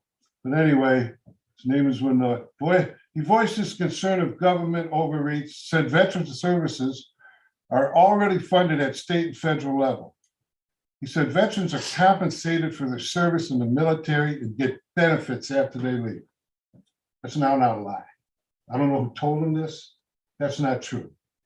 You get your benefits if you're a career in the military. You get your benefits if you come home with missing limbs, your arm, your leg, whatever. Most of these veterans need, then Chairman Craig Johnson, all of a sudden I read this and I said, you gotta be kidding me, but he redeemed himself. Chairman Craig Johnson said he agreed with Winnock to a certain point. Johnson said Veteran Service Officer Tony Atkinson has taught commissioners that veterans need help applying for those benefits. Most of these veterans need the assistance of counselor to wade through the miles of red tape to try to get the benefits they deserve. And that was what I say, April 2020. Real quick here, this goes to, I know this is a little boring, but I'm trying to get through it to some of you. This is April 18th, 2020. Veterans Board may ask a Alcona County Commissioner to resign.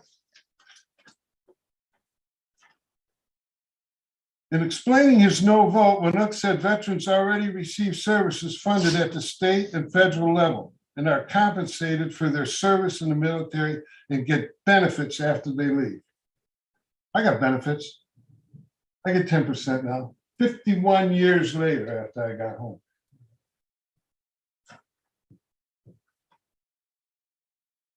With this war veteran, the chairman of the County Department of Veteran Affairs Committee said Winnock's statements aren't true.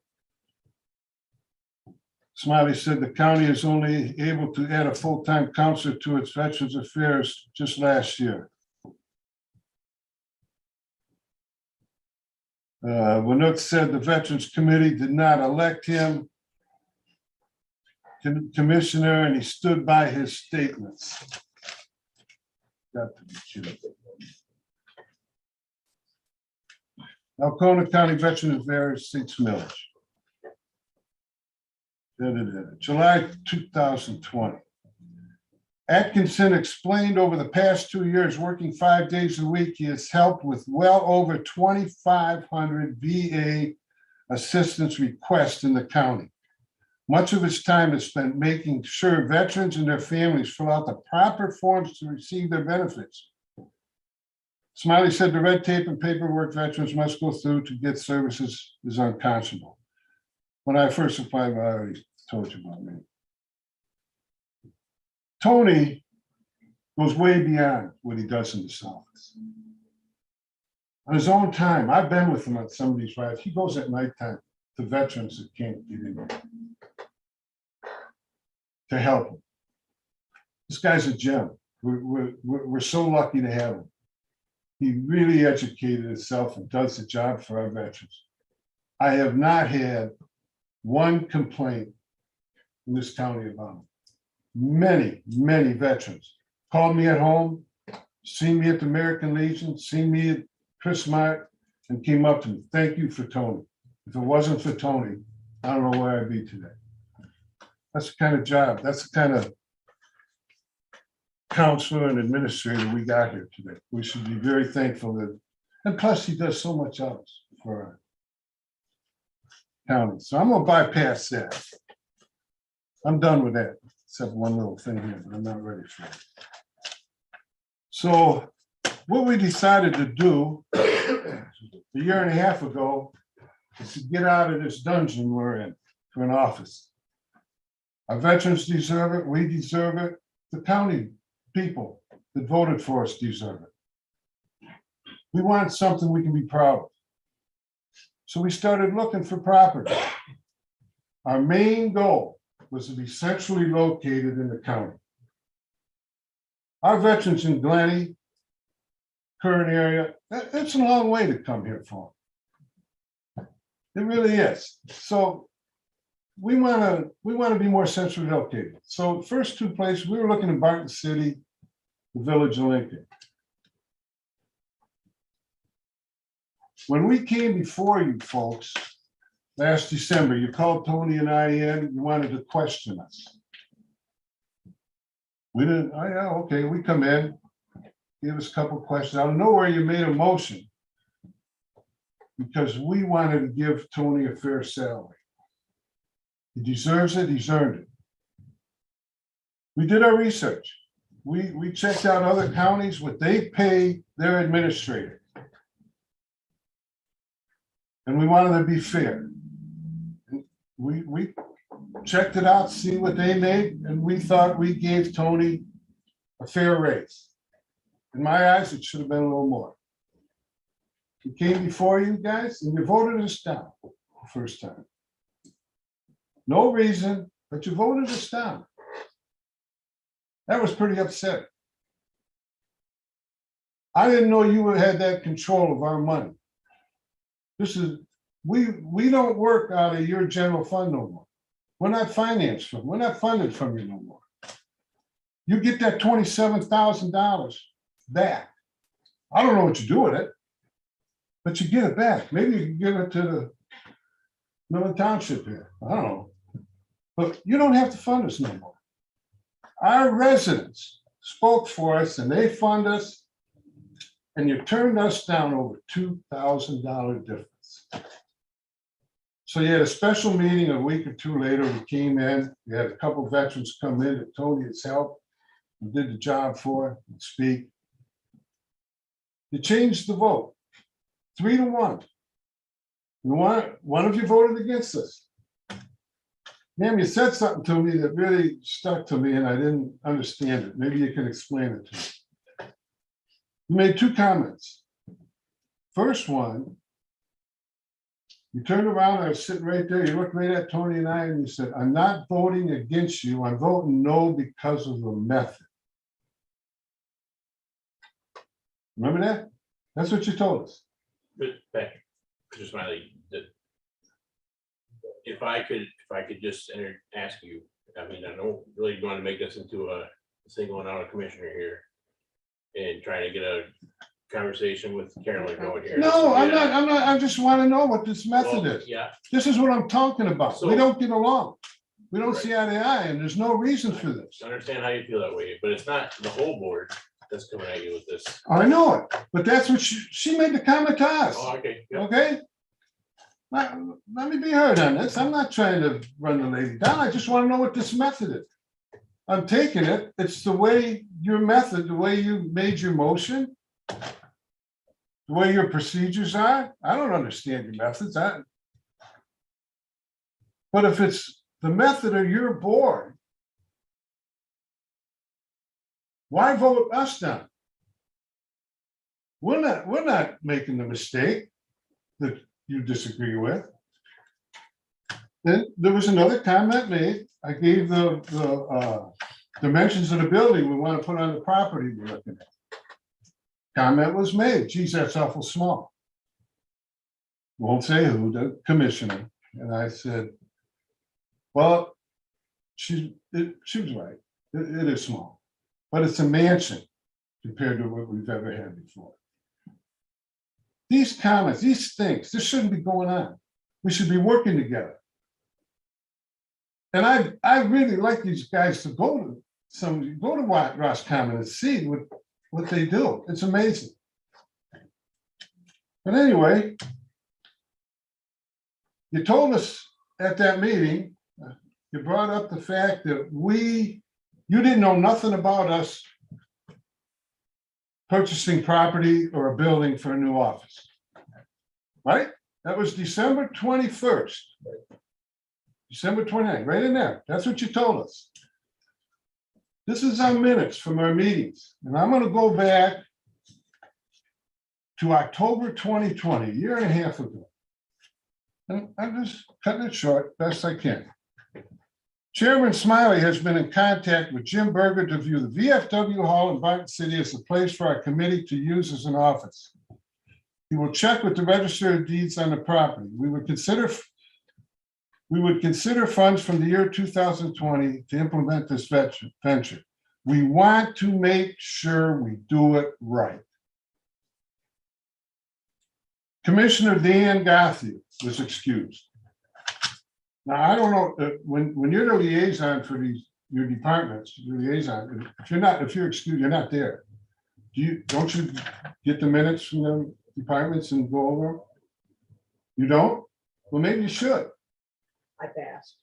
You know, good for you. Well, y'all should do that because you're missing on something. Here's one, November 2020. Discuss some of the known vacant buildings we might consider for a hall. The former Bear Claw Restaurant in Barton City and the former flower shop across Malcona Motors. And the home that Chris Rayburn owns in Lincoln. Again, we want to be centrally located. That's why we're there. Commissioner Dan Gothier, present. You were at this meeting, Dan. Yeah, what about it? What about it? Yeah, what about it, Pat? Because you knew then we were looking. You were looking, you can look all you want. Buying is a completely different thing. Well, what do you think? Somebody's going to give it to us for nothing? I don't know. What do you mean you It don't doesn't know? say Common nothing sense in the would tell you that. Right. First of all, you're so far off base, you don't even know what you're talking about. Let me say something. You can say something all you want. That dungeon up there, the reason we had to go there, just think about this. I was the liaison to veterans. When we got that 50,000 grant, which was great, the building down there Tony was now able to access the VA records online. Right. That building down there, we had no way to access from security from our county to that building. We had to move Tony so he could access the National Veterans Records. Okay. That's why we went there. That was Okay. the only place we had. So don't call it a damn dungeon. It is. Like we're It's an old storage room.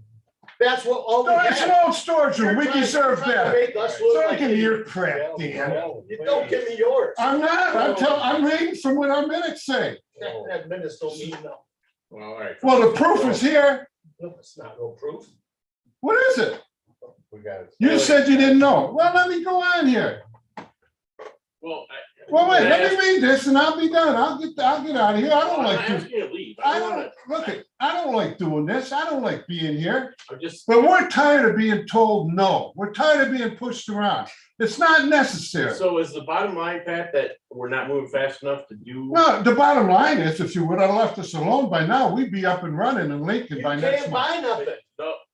Wait a It's minute. county property. It's county money. You can't buy nothing. You don't understand. Wait a that. minute. Yes, we can. No, you We can't. found out more. Okay?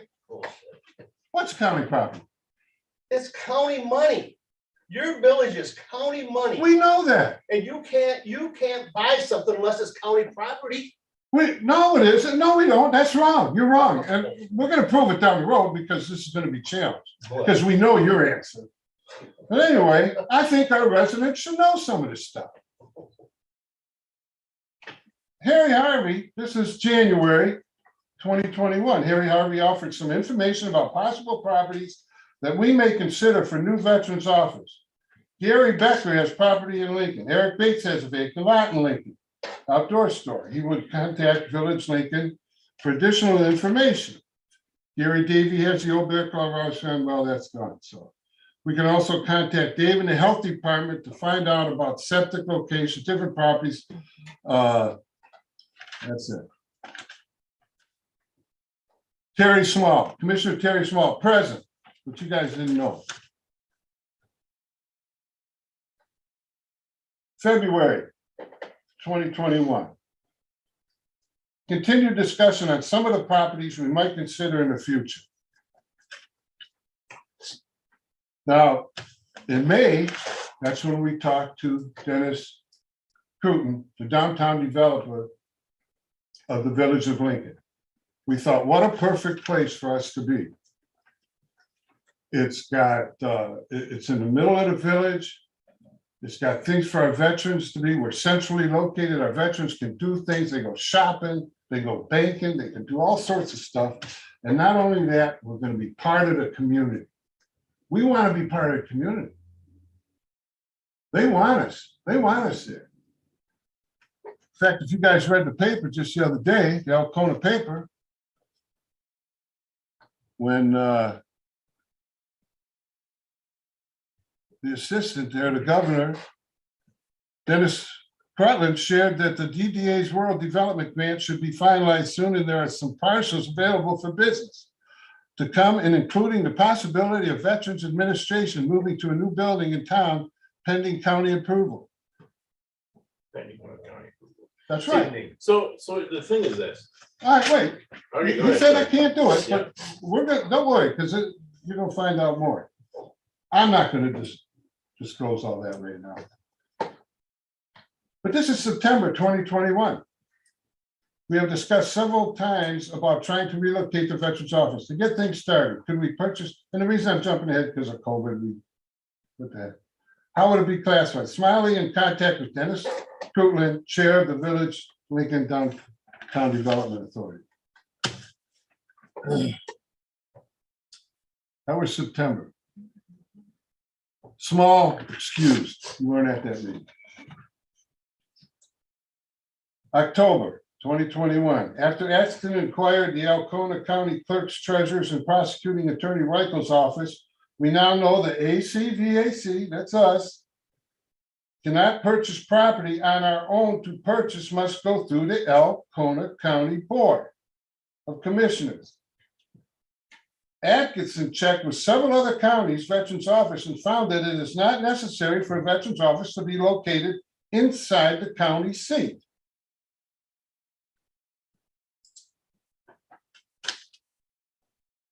Okay, November 2021. A date was set for December 2021 to visit Mid-Valley Structures office in Linwood to look at possible models to put on the site. Mid-Valley offered a 2% reduction in price. Veterans, we are still checking specifics such as internet, phones, pricing, etc. Terry Small, present. All right, December 21st. Our bid for $10,000 to the Lincoln Downtown Development Authority has been adjusted. They dropped the price $3,000. Pretty daggone gracious, to $7,000. The DDA is still helpful and interested in having us complete this project. The next Alcona Commission meeting, So that's what we did. We come in here, try to work with you. You told us no, you told us that you didn't know this was going on. This is a year and a half. You didn't know what's going on. Gee whiz, your liaison's been at our meetings. How can you say that to us?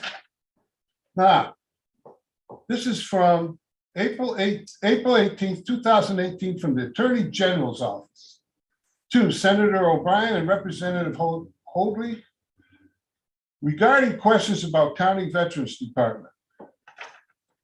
The County Veterans Department is, number one, County Veterans Department is under the direction and management of Veteran Affairs and Committee. The committee is responsible for directing or managing the affairs of the department. Decisions with respect to hours and administration would be the responsibility of the Veterans Affairs Committee. Number two, a County Veterans Affairs Department is administered by the Veterans Affairs Committee, shall perform such duties and exercise such powers as shall be necessary in carrying out the provisions Department of Veterans Affairs Act 1953 and obtaining any and all other benefits to which veterans may be entitled as prescribed by the County Department of Veteran Affairs. 3, all Veteran Department employees are employees of the county appointed by the Veterans Affairs Committee, which dictates employees' duties and responsibilities. Termination or discharge of any Veterans Department employee would need to be coordinated between the county and the Veteran Affairs Committee, with the committee holding the ultimate responsibility regarding any decision to revoke its appointment of an employee of the county Veterans Department. I don't know, that must mean you guys can't fire me. Anyway, that's it. You guys don't want to work with us. You turned us down. You told us you wanted us to, first you told us, we were told the department, the police department, we were going to go over there. Then after we presented this stuff to you, a week later, you come up with the EMS building.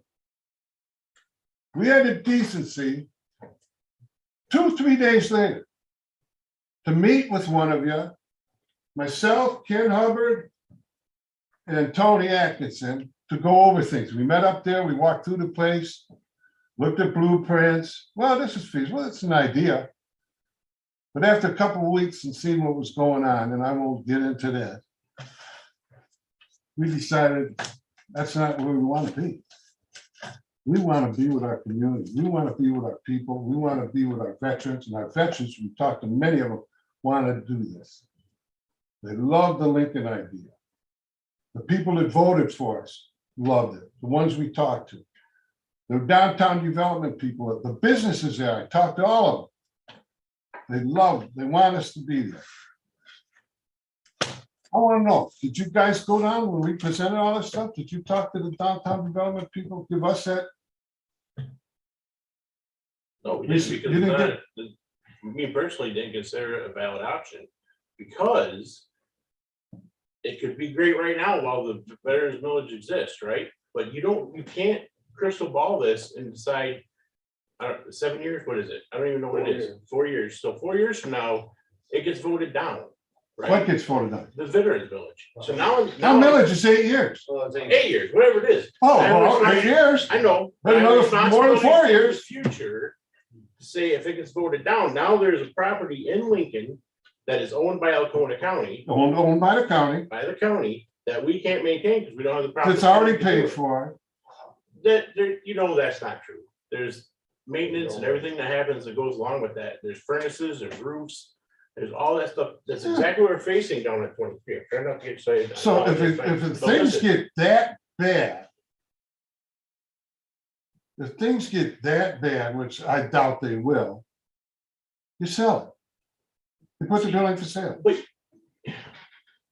you have your viewpoint. I understand. What'd you say, Dan? I didn't hear it. It's not the best option for the county. I understand your viewpoint is, but it can't. What is the best option for the county veterans? We're trying to, not for the veterans, for the county in a whole, the veterans, we want to do whatever we can. It's gonna take a little time. But what is the best? We've been told that for 10 years. Well, it might take time. That's different though. You have to understand. We don't, We offered no, this there was proposal. always money before. The Don't new, give me that. I understand, but the new proposal didn't even come out till February. When did we start talking about that? So Who? we can't expect to break ground this summer on something right away. I mean, there's enough in the What do you think time, we're building on this at the property? time you discussed, everybody's gonna volunteer to help build and do electric.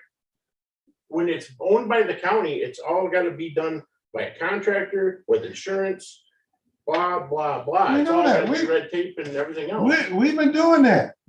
You don't have to do a thing. We were told to get it all together, everything, and present it to you. But if I'm sitting in this chair 8 years from now, maybe I'm not, and something does happen, I'll have just as many people in here going, how could you let this happen? That we get this property in Lincoln that is now can't be used. Jeez, man, you know what?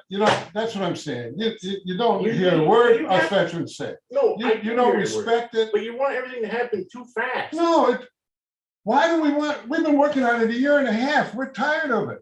That's not in this world. What's not in this world? This is, government works at a certain pace to build buildings.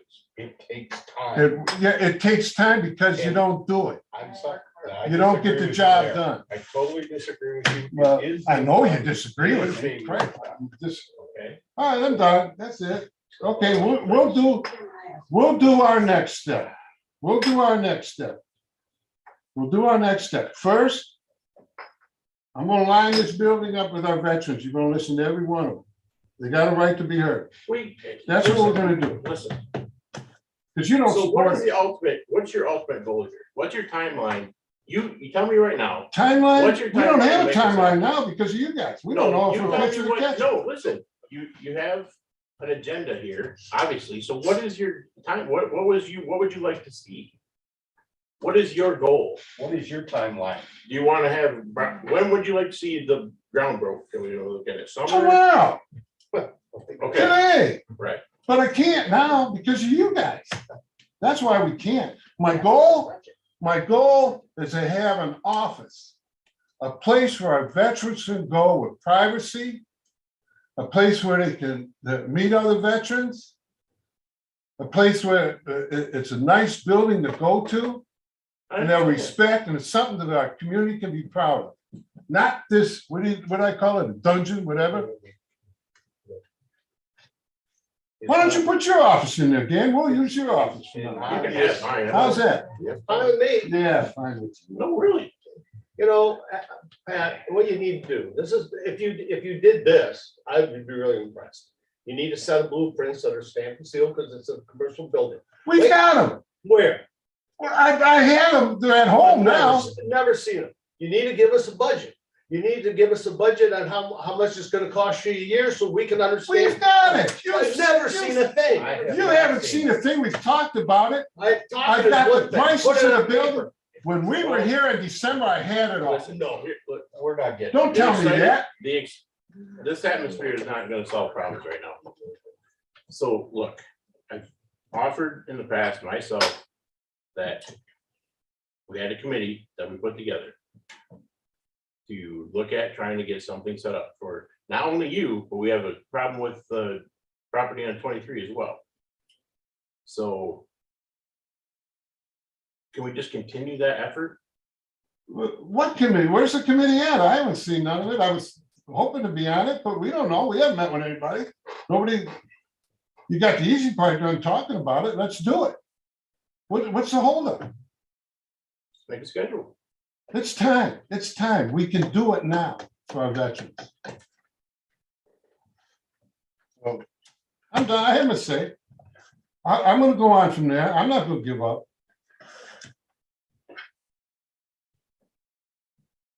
Yeah, you heard what I said about what the Attorney General was saying. Yeah, but the Attorney Our General next step is, not holding the back. hey, you can take this as a Care. threat. This is way beyond a threat. I'm at the end. I'm tired of waiting. We've been waiting for years and years. Our people of this county have spoken for us. It's time. It's our time now. We got an 8-year millage. There's got to be somewhere I can go to, our committee can go to over your heads.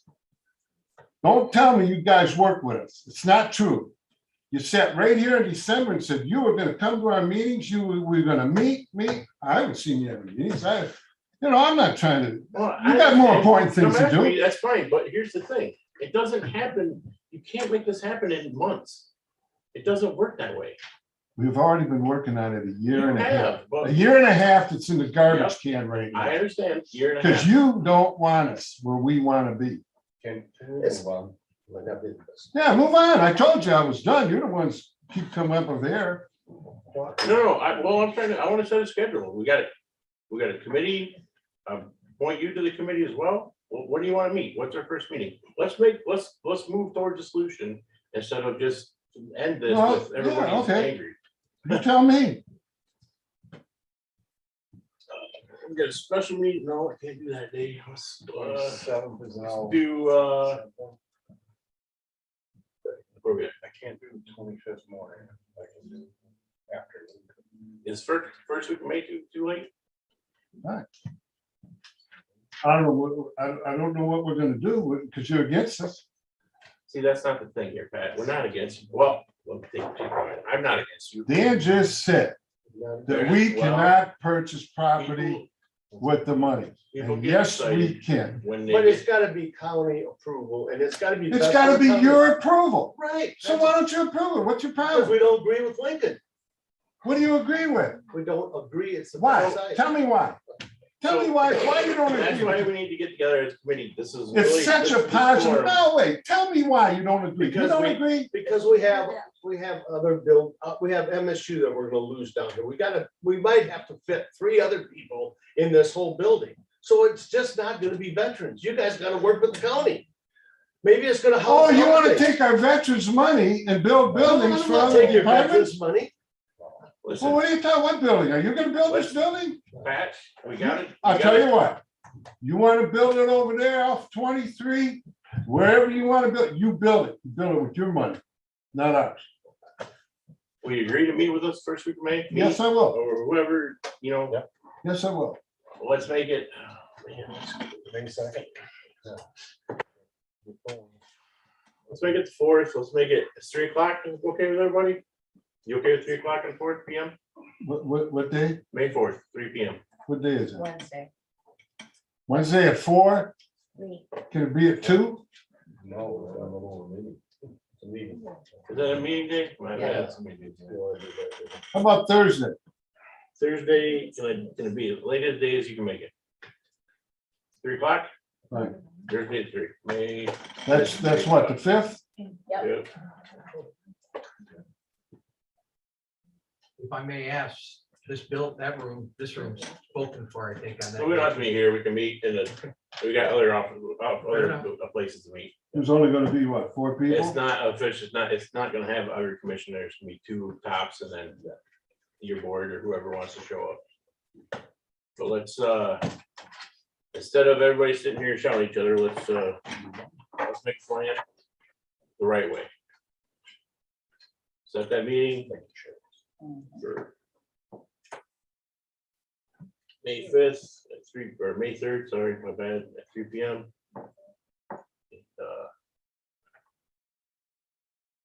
We move forward with this, Pat. We will. Good enough. I have some requests for recess. Is everybody okay with that? Yep. All right, recess, please. I appreciate your service to this country. Thank you. I was It's an never Air too Force- late. I was an Air Force wife, and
Now you can do it. Okay. Thompson. Here. Reggie. Here. Small. Here. Gothier. Here. Brown. Moving on, new business, claims, please. I'd like to make a motion to approve the pre-authorized claims and open claims presented for payment between April 6th, 2022, April 19th, 2022, for check numbers 147224 to 147348, and each check numbers 1832 to 1845 for a grand total $290,229.82. Motion by, reflect my thoughts here. Motion by Gothier, second by Terry. Any discussion? Hearing none, roll call. Reggie. Yes. Small. Yes. Thompson. Yes. Gothier. Yes. Brown. Yeah. Thank you, everybody. The next item on new business is public guardian position wages. That would be the information from Jennifer and the judge. Why, and I have to mention, mid-morning. Yes, but with this, or immediately, I want to say immediately, I'm saying the next meeting. We have some line items, some funds that need to be transferred, I believe. With this.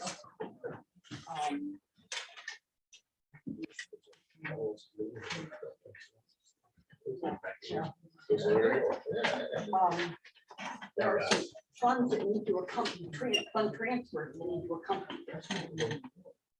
Now, that doesn't mean you can't go ahead and do this now, but the critical is the transfer of the funds. Because the court's going to do, what, in all respect, the court's going to do what they want to on this. What they're really asking for is a transfer of funds. Well, we have some say in that they're increasing the person's wage. One would hope. I mean, I think initially we had to approve the increase in the wage. First of all, because the commissioners are responsible for the wages of the employees. Okay, that passes. That would be the number one.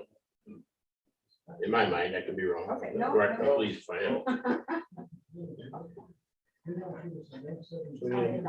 So we need a motion. Right? Yep. So we need a motion to approve the increase in wage for the public guardian Public administrator. guardian position. You're dissolving a position that you made a motion to make a few years ago. When Pam had passed. Oh, So that would be the first one, you're right.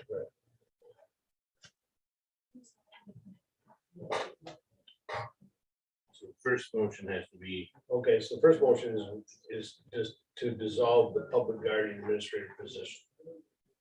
Support. that's right, is that right? Okay, thank you. Yeah. Sorry. Yeah. Okay, Well- move and seconded. In the dissolve, you're moving it, To the probate. you're moving it out of the 298 public guardian Yep. fund, and, or the concept of that back into the general fund. The concept of public guardian. So we're admitting that position first, right? You created a permanent part-time position. For when Pam Ashford fired, we created a permanent part-time position. In That was Alphona the probate County. juvenile register. So, That was probate registered. Oh, Or is yeah, it? she's up there. Jennifer, would you please help me to formulate my motions here so it's proper? So the judge has made the decision to dissolve the current position of the public guardian administrator. So if they were to make a motion to transfer the funds that were going from the public guardian administrator line item to the general fund line item to supplement the positions of Diane Miles and Rose Bekovich, as indicated in the letter, that is what we're asking for, is a transfer for the county to do that. We should have. But we need to get rid of the public guardian administrator position first, right? We need to vote on removing that position altogether, because it's not gonna be there no more, right? It's not going to be a position in that budget. You're correct. So my motion on the floor is to remove the public guardian administrator position. And my question to Jennifer is, what happens to the other elements of 298? Nothing. Does We it can- remain in the Yes, that budget continues under 298 to fund the public guardian that's working and supplementing those expenses. We still have a public guardian who is employed under in that budget and all the expenses that go along with that function. It's an administrative position. It's just Pam Ashford's position. Is included in the budget. It was increased to accommodate Pam's position. In the So it 298. would be reduced to accommodate the payment going back to general fund. Right, right. Yes. There's enough left to cover the other expenses of the other public administrator, or the guardians that handle it. Ah, gotcha. Okay, I see what you're saying.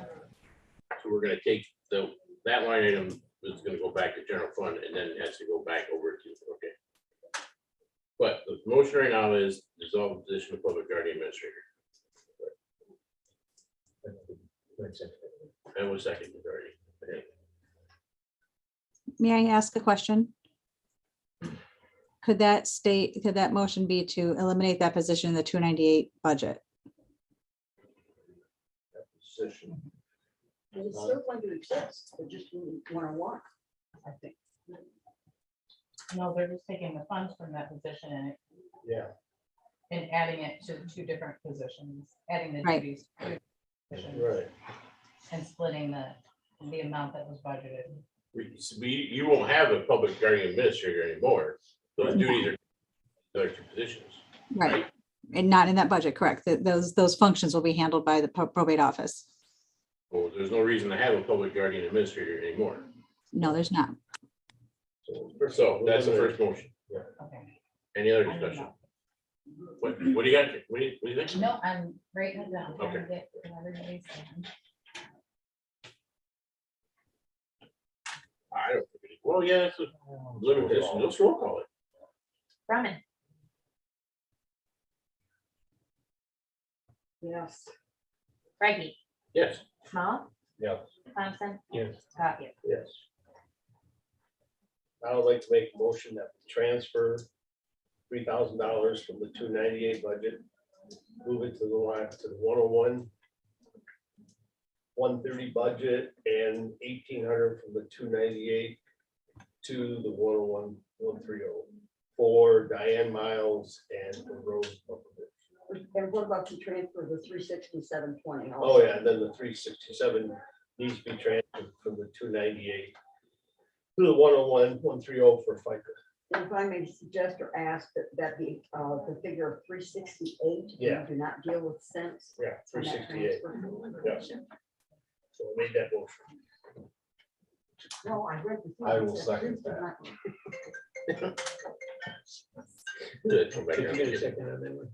Yeah. Yeah, okay, Terry. Yep, second by Terry. Okay.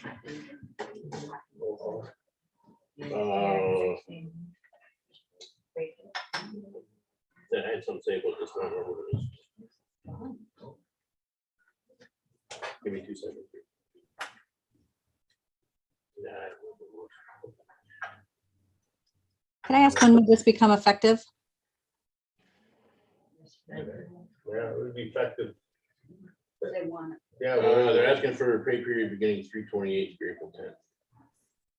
328 would be retroactive. That's retro. have to go retro. We could amend that for the next pay period, if that would make it simpler for the clerk and for everybody. So that it would go into effect on April 25th. Does that sound? I don't know what the next. That would be the next, that would be the start of the next, or the pay period. Yeah, make it effective then, yeah.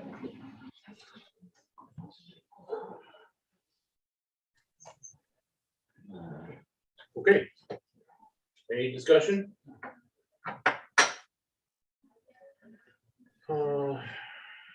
Okay. Roll call. Small, Yes. Reggie, Yes. Brian, Yes. Bob here. Yes. Yes.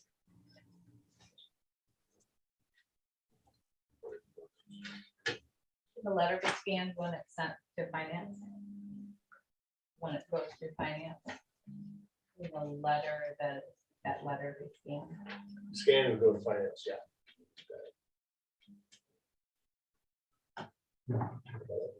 Do that. Can you take that letter and send it to the finance? Guys, I just did. I know, but do it, that's the official way. That's why- Yes, yes, and if it's okay, I'll go ahead and change the effective beginning date to the new one that you just passed. If that's okay, I'll amend the letter. Finance one. That's not, Finance. okay. Thank you very much. She was updating the date it was effective. Jennifer? Yes. When we had discussed this, are you changing the effective date for the entire, that portion of the letter? Because it says beginning 3/28 through April 10th, 2022, which. I was just referencing a pay period for it to start. I didn't mean for it to only be that pay period, so I think that language is vague. I'll put this however you want this to be stated. Better than new period. like Yeah, you said. yeah, we're saying, yeah. Well, that's what I'm saying, but you have it only through April, Running forward. Yeah. running forward through April 10th, 2022, which was the one pay period. I get what you're saying, but it's Oh, unknown. just don't put an end date on there, starting. Yep. the pay period. Yeah. I'll put the pay period of starting April 25th, right? Thanks again, Jennifer. Thank you.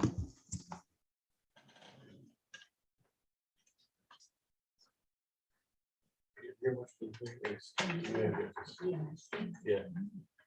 But next is the Hawes Township draft zoning ordinance. We do not need to acknowledge receipt. And let 30 days run. Does any Hawes representative have any urgency from their board to get it quicker? Oh, Got it. it's Hawes. No, this is their zoning ordinance. They did new zoning ordinance on. Yeah. Yeah, there. I mean, typically, we don't answer in 30 days and it's effective and it's fine. Is that good with you? Yeah, it's okay. Not that anybody disagrees with what you've done. Nice cover and everything. Yeah. Wow. Nice picture. Pretty pictures inside. We tried, the only thing I would make comments to there is that I think we've changed quite a bit to try to open things up a little bit more for the people Yeah, nice. in our community. We've done some dual zoning on some roads like F41 and Ritchie Road and Barton City to the west. And so, we're trying to open it up a little bit more. So, Cool deal. thank you. Do we need a motion to acknowledge receipt of the zoning ordinance in order for the 30 days to begin? Yeah, let's do that. I'll make a motion to acknowledge the receipt of the zoning ordinance from Hawes Township. Second. Who seconded? All those in favor? Motion carries. Let's do the Green Bush floodplain next. I don't have it back. But I have read it. Yeah, I would so move to approve and authorize the chair to sign. Support. What- Moved and supported. As stated by Carolyn and supported by Bill. Any further discussion? All those in favor? All opposed? Motion carries. Now, Mr. Scott, let's talk about ambulances. Good afternoon. Taking delivery of the 2022 remount, the one that we sent in last May. It was supposed to be a 3-month project. It turned into an 11-month project. Paperwork's been sent off to the state electronically to get it virtually inspected is how they're doing them. They're not doing them in person. So we're still putting equipment in it. We'll get it licensed. We'll get it on the road as one of our frontline trucks. Originally, you folks had approved to finance the 50% balance of that purchase. We have a surplus from the 2021 213 budget. I think that instead of financing it, we should just pay it off and be done with it. And then we still have 30,000, almost 31,000 left in that line item. The next thing we probably should do is get our name officially on the list for another chassis to get another one remounted. 2 to 6 months before chassis even available. Could you send that to the finance committee, to finance, and we can meet on that? Yeah, request, on both those requests. I think I did. I don't, I looked in the finance emails this morning, I didn't see it, I we could do talked that if I about get that. one. Okay. We talked about that, but get it to us. So we For can the meet. second chassis, you're saying? And for the payoff Payoff. for finance stuff. Is All that right. okay with you? Yeah, it's fine. I think that's. The leased vehicle that we've had in our possession for the last 11 months cost us $1. It has come in handy on 4 or 5 occasions where it got pressed into a front line vehicle. It was number 4 in line. It got pushed into number 1 or number 2. I've taken it down to Adam Ritchie. He says we need to do some minor repairs on it, but we should hold on to that truck. We should purchase that truck. Why?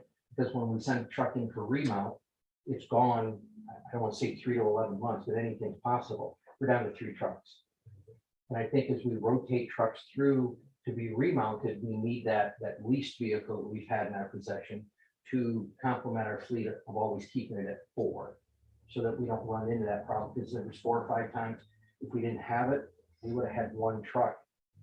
And I would have had to send 2 people home.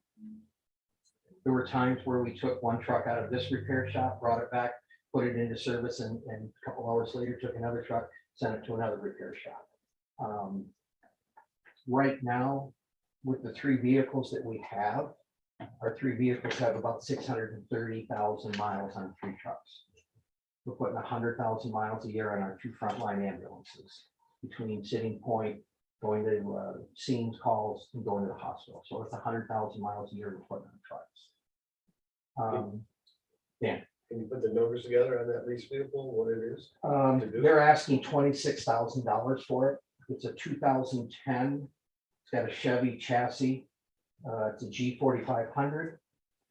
That's about the right price for retail for a used one. I checked other vendors, other dealers. It doesn't have DEF fluid in it, which DEF fluid has really, I don't want to say hurt us, but the other 2 trucks we've had problems. We've replaced both the pumps, both the filters, and both of the motors in them in the last 9 months on both of those trucks. And they get costly. It's like upwards of $2,000 to cycle all that equipment off the truck and pull out the old and put in the new. Is it in good shape? It's in good shape, no rust. 20 miles an hour. 146,000. So it will serve its purpose as being the 4th truck, so that we always have 4. We had no car gear accidents this winter. Last year, we had winter previous, thank you. Winter before, we had 3. And when an ambulance goes down for a car gear, $6,000 to $9,000 in damage, and it's off the road for 2 to 3 weeks. How many miles do you think you put on that lease vehicle? If it only went on 4 times. Less than 2,000. Yeah. We So- put minimal on it. So if it sets for 4 years, only putting on 8,000 a year, is it gonna hold up? I think it will. Lack of use is It's just as bad. sometimes. It's what I want to do with the newer ones. I want to rotate them. I don't want these 2 trucks always being front line and these 2 always sitting. I want to rotate them like every other month, so that we try to even out the mileage, even out the wear and tear, so that we're not putting all the miles, putting all the maintenance into this group, and this group's just sitting over here collecting dust or being pressed into service periodically. If I'm understanding, it's on the lease right now. For $1. Okay. When is that lease up? When we decide it's up. Okay. But I think the guy's getting anxious. We've had it 11 months. We were only supposed to have it 3, maybe 4. He's been very gracious about it. But that's also because they were supposed to have the job done within 3. Right. Yeah, right. When we turned it in, they said a 90-day turnaround time. So if we order another chassis from them, maybe it works out, we can. I don't know that if he'd be that generous. Well, it's worth a shot. I mean, he's basically giving up a vehicle he could sell Yeah, right. to another agency or another community. I think we should purchase it. I want to take it to Oscoda Collision and Glass down in Oscoda and have them do the paint job. And then take it downstate, have them transfer the stuff from the old truck to the new, which is the power load below the stretcher in and out, switch the radios, put the graphics and the things on it and switch the radios over. And then it'll be in service when we get back. Oh, so you're saying the one that's gonna go in for the new chassis. Just take it out of service. You So take- we'd be back to 4. But then you're taking the stuff out of that, Correct. putting it in this lease vehicle, Correct. and then they're gonna tear it apart. Right, right. And it's 2 to 6 months before that chassis will be available, so they say. Is there somebody that you could have inspect this before we purchase? As far as? I sent it down to Adam and he's Oh, told us, Adam Ritchie okay. right here in town. All right. It needs some front end work, some brake work, a U-joint in the back. Have it done in a couple days, he says. But Adam's biggest bonus positive is it doesn't have the depth fluid, the diesel exhaust fluid. And I know the department that owned it before, and I can get all the records. Their trucks are well maintained, serviced by their own township mechanic. And they rotate their trucks to station 1, station 2, and then it sits for a couple of years before it goes out of service. That's where we're at for trucks. You said we had, how much left in the? that line item? From last year, Dan and I talked on the phone 2 weeks ago. We have $96,870 and some change in So we can- 213. We can cover paying off the one and buying us a new one with that. I think the 30,000 could buy the new one, and then we would need some money from this year possibly to cover the paint, the graphics. Put What in much a do we big, put down on the order for the new one? for the new one, Yeah, what do you have to pony up? Is it just a promise purchase order or what? probably a purchase order for right now till we get things finalized, and then dip into our 213 fund and put some Yeah, money down. half down on it. Last time we put half down, that truck cost us $128,516. A brand new one equal to that, just add $100,000 to it.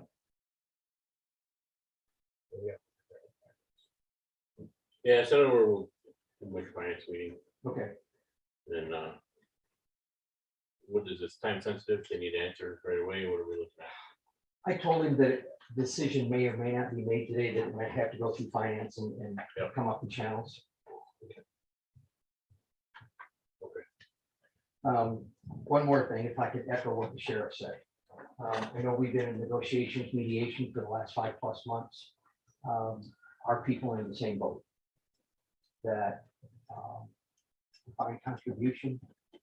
And I think that we need, if we want to maintain our county ambulance, you want your name on the side where you got input and say rather than somebody else's name. I think we got to find ways to attract and to keep people. EMS group is an older group. And probably in the next 5 to 7 to 8 years, that group is going to be leaving. And I've got to find 5 to 8 people to replace those people. And I've got to find something attractive that we have that the neighbors don't. But it's something to think about. Okay. Thank you. Thank you, Scott. Finance report. That's you, buddy. Me? Yeah, why not? You're back. You must do finance report. Well, we need to have finance meeting, I guess. Yeah, pretty much. We've been, I've stayed on top of everything as much as I can. I mean, Cheryl has gave me a report today that I talked to her about. I have to decipher all that, but, I think we just need to, yeah, I mean, we said I don't have finance. We're not getting too much traffic on the transfers. I mean. No, I think about 1 week everything's- right now and early in the game, I know it's gonna ramp way up. I understand that. What's your name? We're getting ready to schedule quarterly meetings with the departments, with all the departments in regards to their budgets. Have those scheduled next week and start those early in May. Just got done, kind of spills over into May. But, Okay. that's really where we are, discussing with you guys how you want to handle that. Okay. Personnel? We really don't have, it's been mentioned that we're in negotiations. Yes, nothing came of that last round. That you talked about. We made a little bit of progress. We still have a ways to go. All right, speaking of spilling over, treasurer's report. Settlement is completed, everyone's been paid out, the county has been paid in all the entities. It was just over $1.5 million to take care of all of that. And we are working with the equalization department on the register of deeds. We had a meeting today in regards to the changing of the contract for this year and then the elimination of the contract for next year. There's lots of details and we'll be having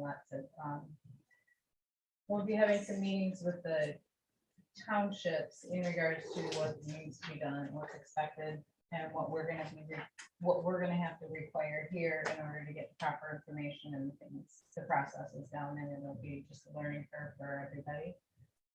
Other than that, we've just been very busy. We sent out 132 delinquent tax bills, so the phones have been off the hooks all day. Not in a cool way. Every day. Yeah. It's really, we've just been kind of inundated with phone calls because of the time frame of where we are in the delinquent tax cycle. Okay, thank you.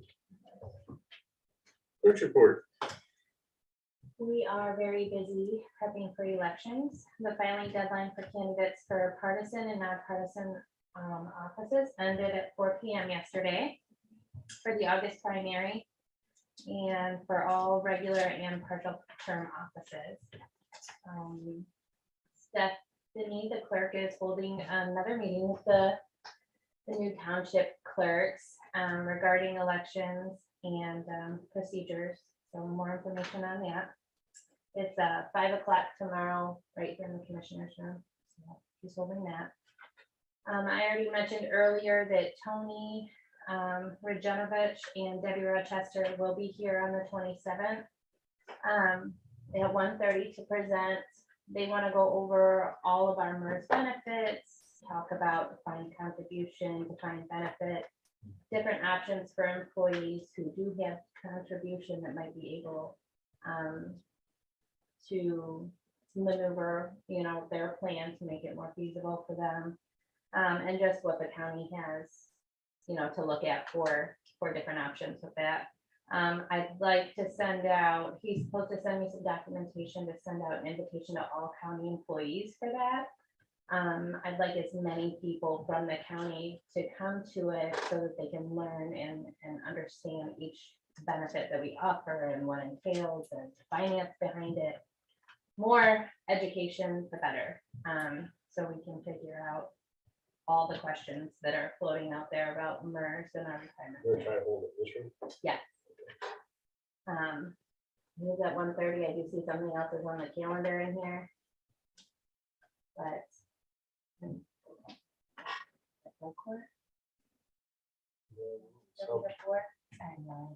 hopefully 2:30 to 4.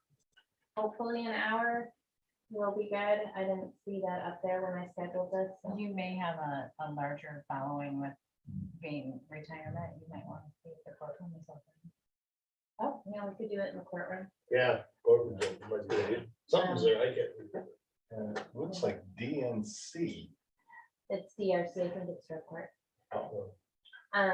They're having graduation, so they're after. Oh, that's what it is, graduation. So we'll have to check. We'll see. I'll take a look. See what their plan is. So once I get that flyer, I'll be sending out a mass email, hopefully attracting anybody that has even one tiny little question about MERS retirement. I hope they can come and get all the information because he's very knowledgeable. One other thing, MIRMA renewal is due on May 6th, and we are asking the board if it is their direction to proceed with the renewal process. Yeah, I don't know where. And do we get a refund, or they let us know what we're gonna get back as a rebate this year? I think we're entitled to one. She didn't give me that information yet. I Oh, can ask her. Yeah, I about think, I don't think it's yet. I think yeah, it is. I think it is pretty much this year. It's not gonna be very big, but I think we do. But maybe it's not towards the end of the year, but I'm pretty sure. Do we need a motion to proceed to keep River for the I next? do. Yeah. Motion by Bill, Support. support by Carolyn. Before we do the renewal, we need to check on the cybersecurity plan that they have out. They've been really mucking up a lot of other counties, from my understanding, and lowering what's covered. So we need to have a conversation with them about that and find out exactly what they're gonna cover. God forbid we have a You get a hold of an incident. Could be approval through IT. No, Ah, no. Oh, come on now. No, not approving IT.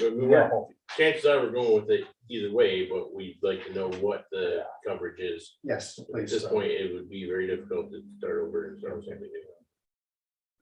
Was that not covered in their presentation when they brought their It- information? Some of it was I covered, thought but it was. so it's changed over the last 6 months. From the listers that I've been listening to, it's just not Murray, it's all the insurance companies that cover counties. I just want to find out what we're covered for. That's all. So the motion is to go ahead with it, but go ahead with renewal. renewal Yeah. process. Go ahead with it, but we want information about cybersecurity, not to deter the renewal process, but we want the information, please. With information. Roll call, I guess.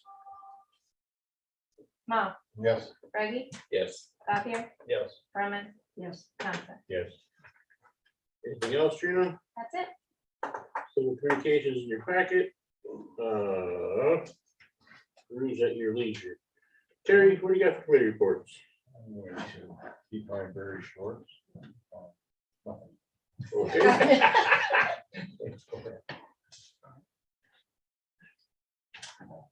Dan, you don't have any committee reports, you just got back. Oh, you do? Well, I'll be going tomorrow morning to Nemcock in Gaylord, and then Monday morning I'll be going back to Gaylord for Michigan Works.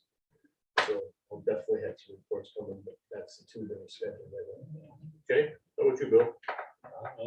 Road Commission's got, there's 1, 2, Mankato, Haynes, Hawes, and Millen all have road projects going this year. And they've been working on the seasonal bad roads to basically when trying to patch holes and so forth. They got the bridge going down on 41 and being repaired. In the next month or two, we need to get together maybe and get some input on the Drain Commission responsibility, what we expect from the Drain Commissioner. Drain Commission workshop, is that what you're saying? Yeah, and how the payment and funds are to be controlled or reported on. Monitored. It just needs some help. The other thing is what was you sent, I believe, through Lenny. Is that just further information or are we gonna postpone that? No, but, okay, so yes, I'll put that in my committee report. Okay. I don't even know it's on my committee. Well, I'll put it in my committee. All right, Carolyn, what do you got? We're another step closer. I worked Friday with folks from the law firm regarding the opioid payment. The next step that has been taken is the treasurer's office has forwarded the routing and account numbers to them. We're not exactly sure of the payment amount. LPC member, I would ask them if I may, the new member is Abby Jones, and she is going to be replacing Corey Upper. Corey is becoming the environmental health director. And at this time, I would like to make a motion to welcome Abby Jones onto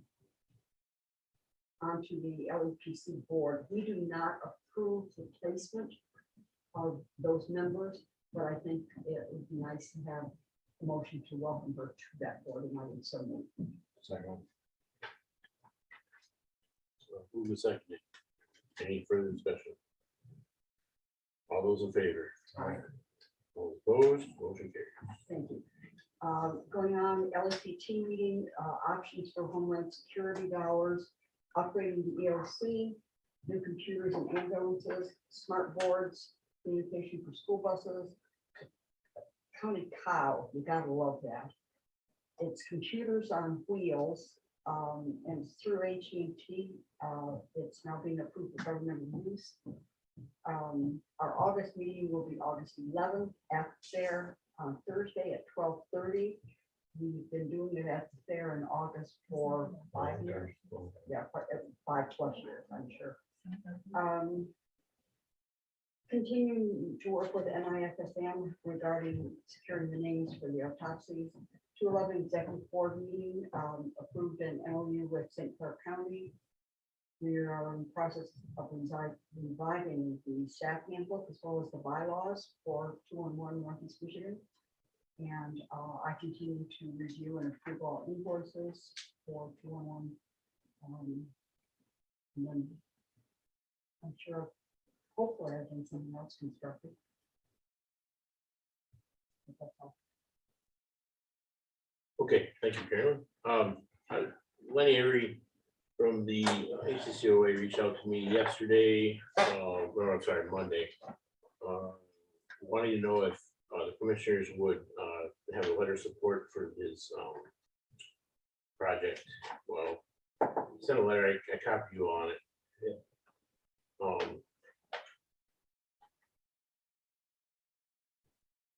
I think it's worthwhile to consider, but I don't know if we need all this information. Is everybody okay with if I just did the first paragraph? I'll read it to you if you'd like. If that's all you send, I'm fine with it. Yeah. 150. The first paragraph? Yeah, it got on too. It is not It just went. directed, it's not. Yeah, it just went. Okay, so if that's okay, then make the motion to approve the chairman to sign a support letter for the community center. Something like that. As amended by the okay, moved and supported. All those in favor? Motion carries.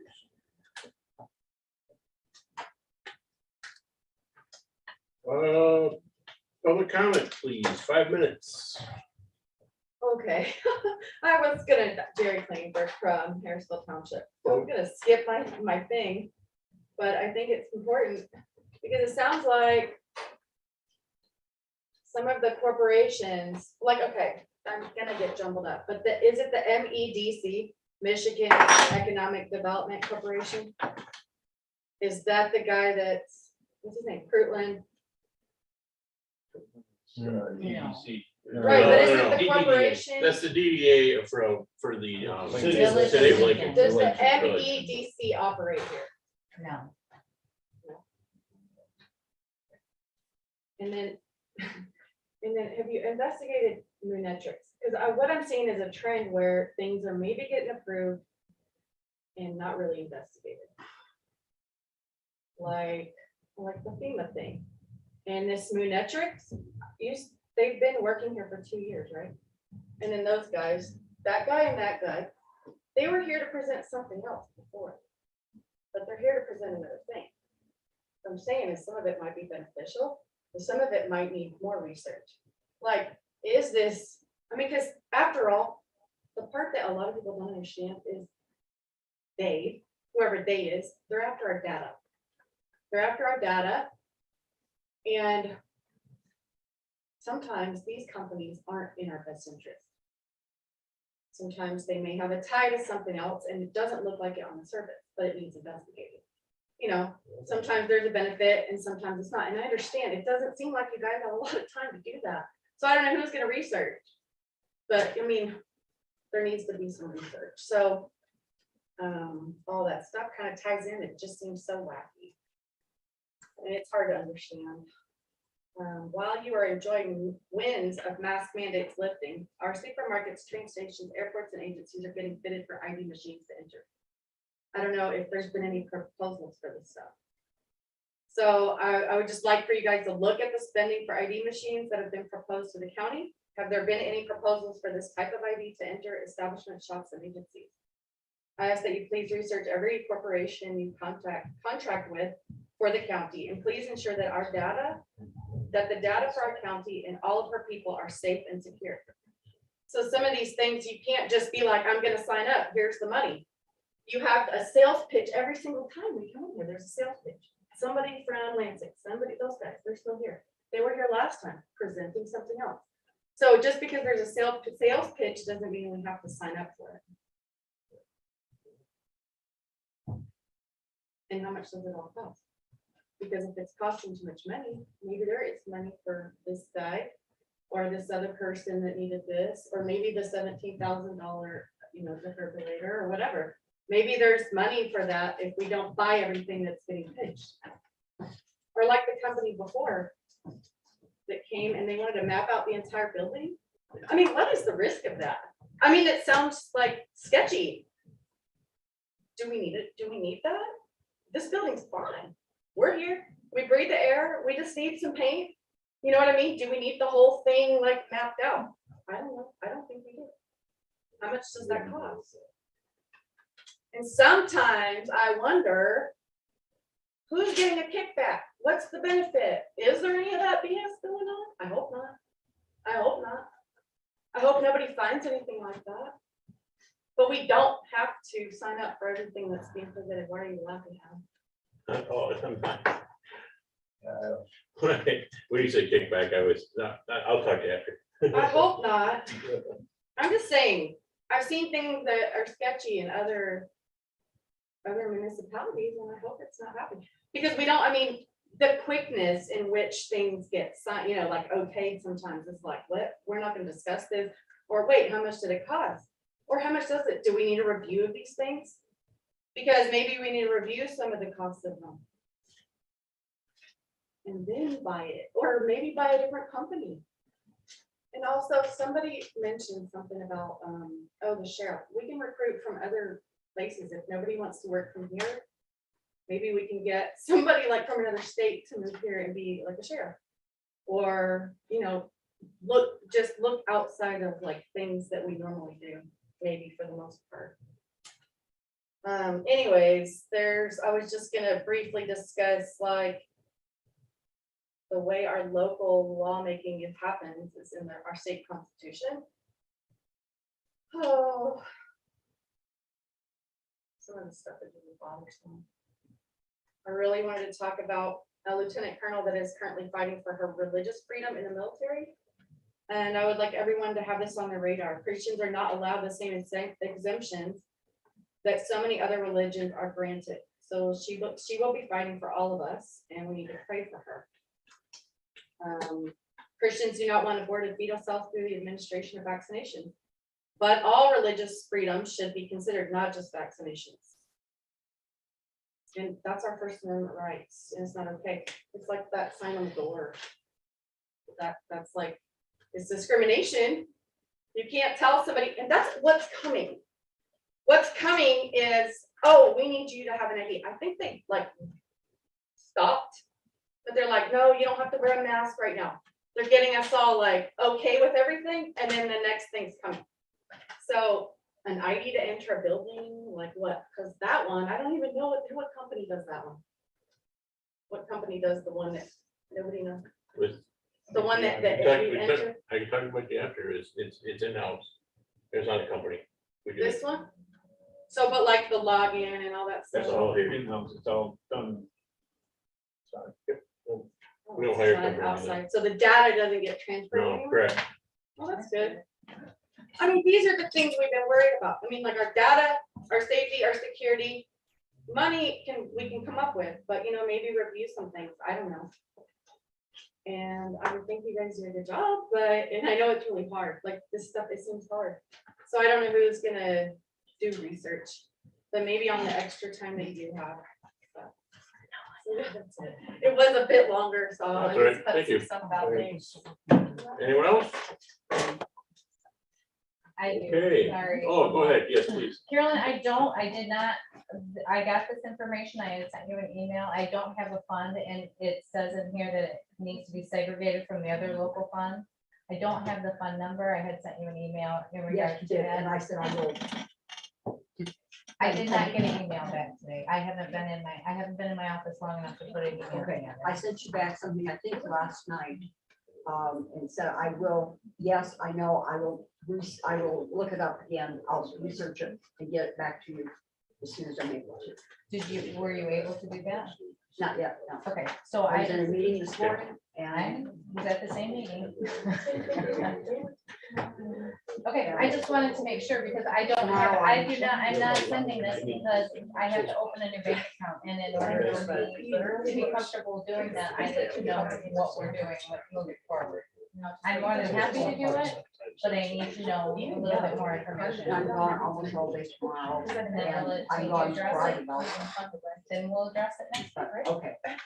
I am aware that I need to do that, but I'm trying to. I understand. I will, maybe I can do it this evening. Keep I'll taking on. Don't worry about it. See if I can get it done this evening. Anything else, anybody else? Okay, hearing none, meeting adjourned, Commissioner special comments? Really? Nobody wants to make this any longer? Meeting adjourned. Oh, you were that close. That's- Sure.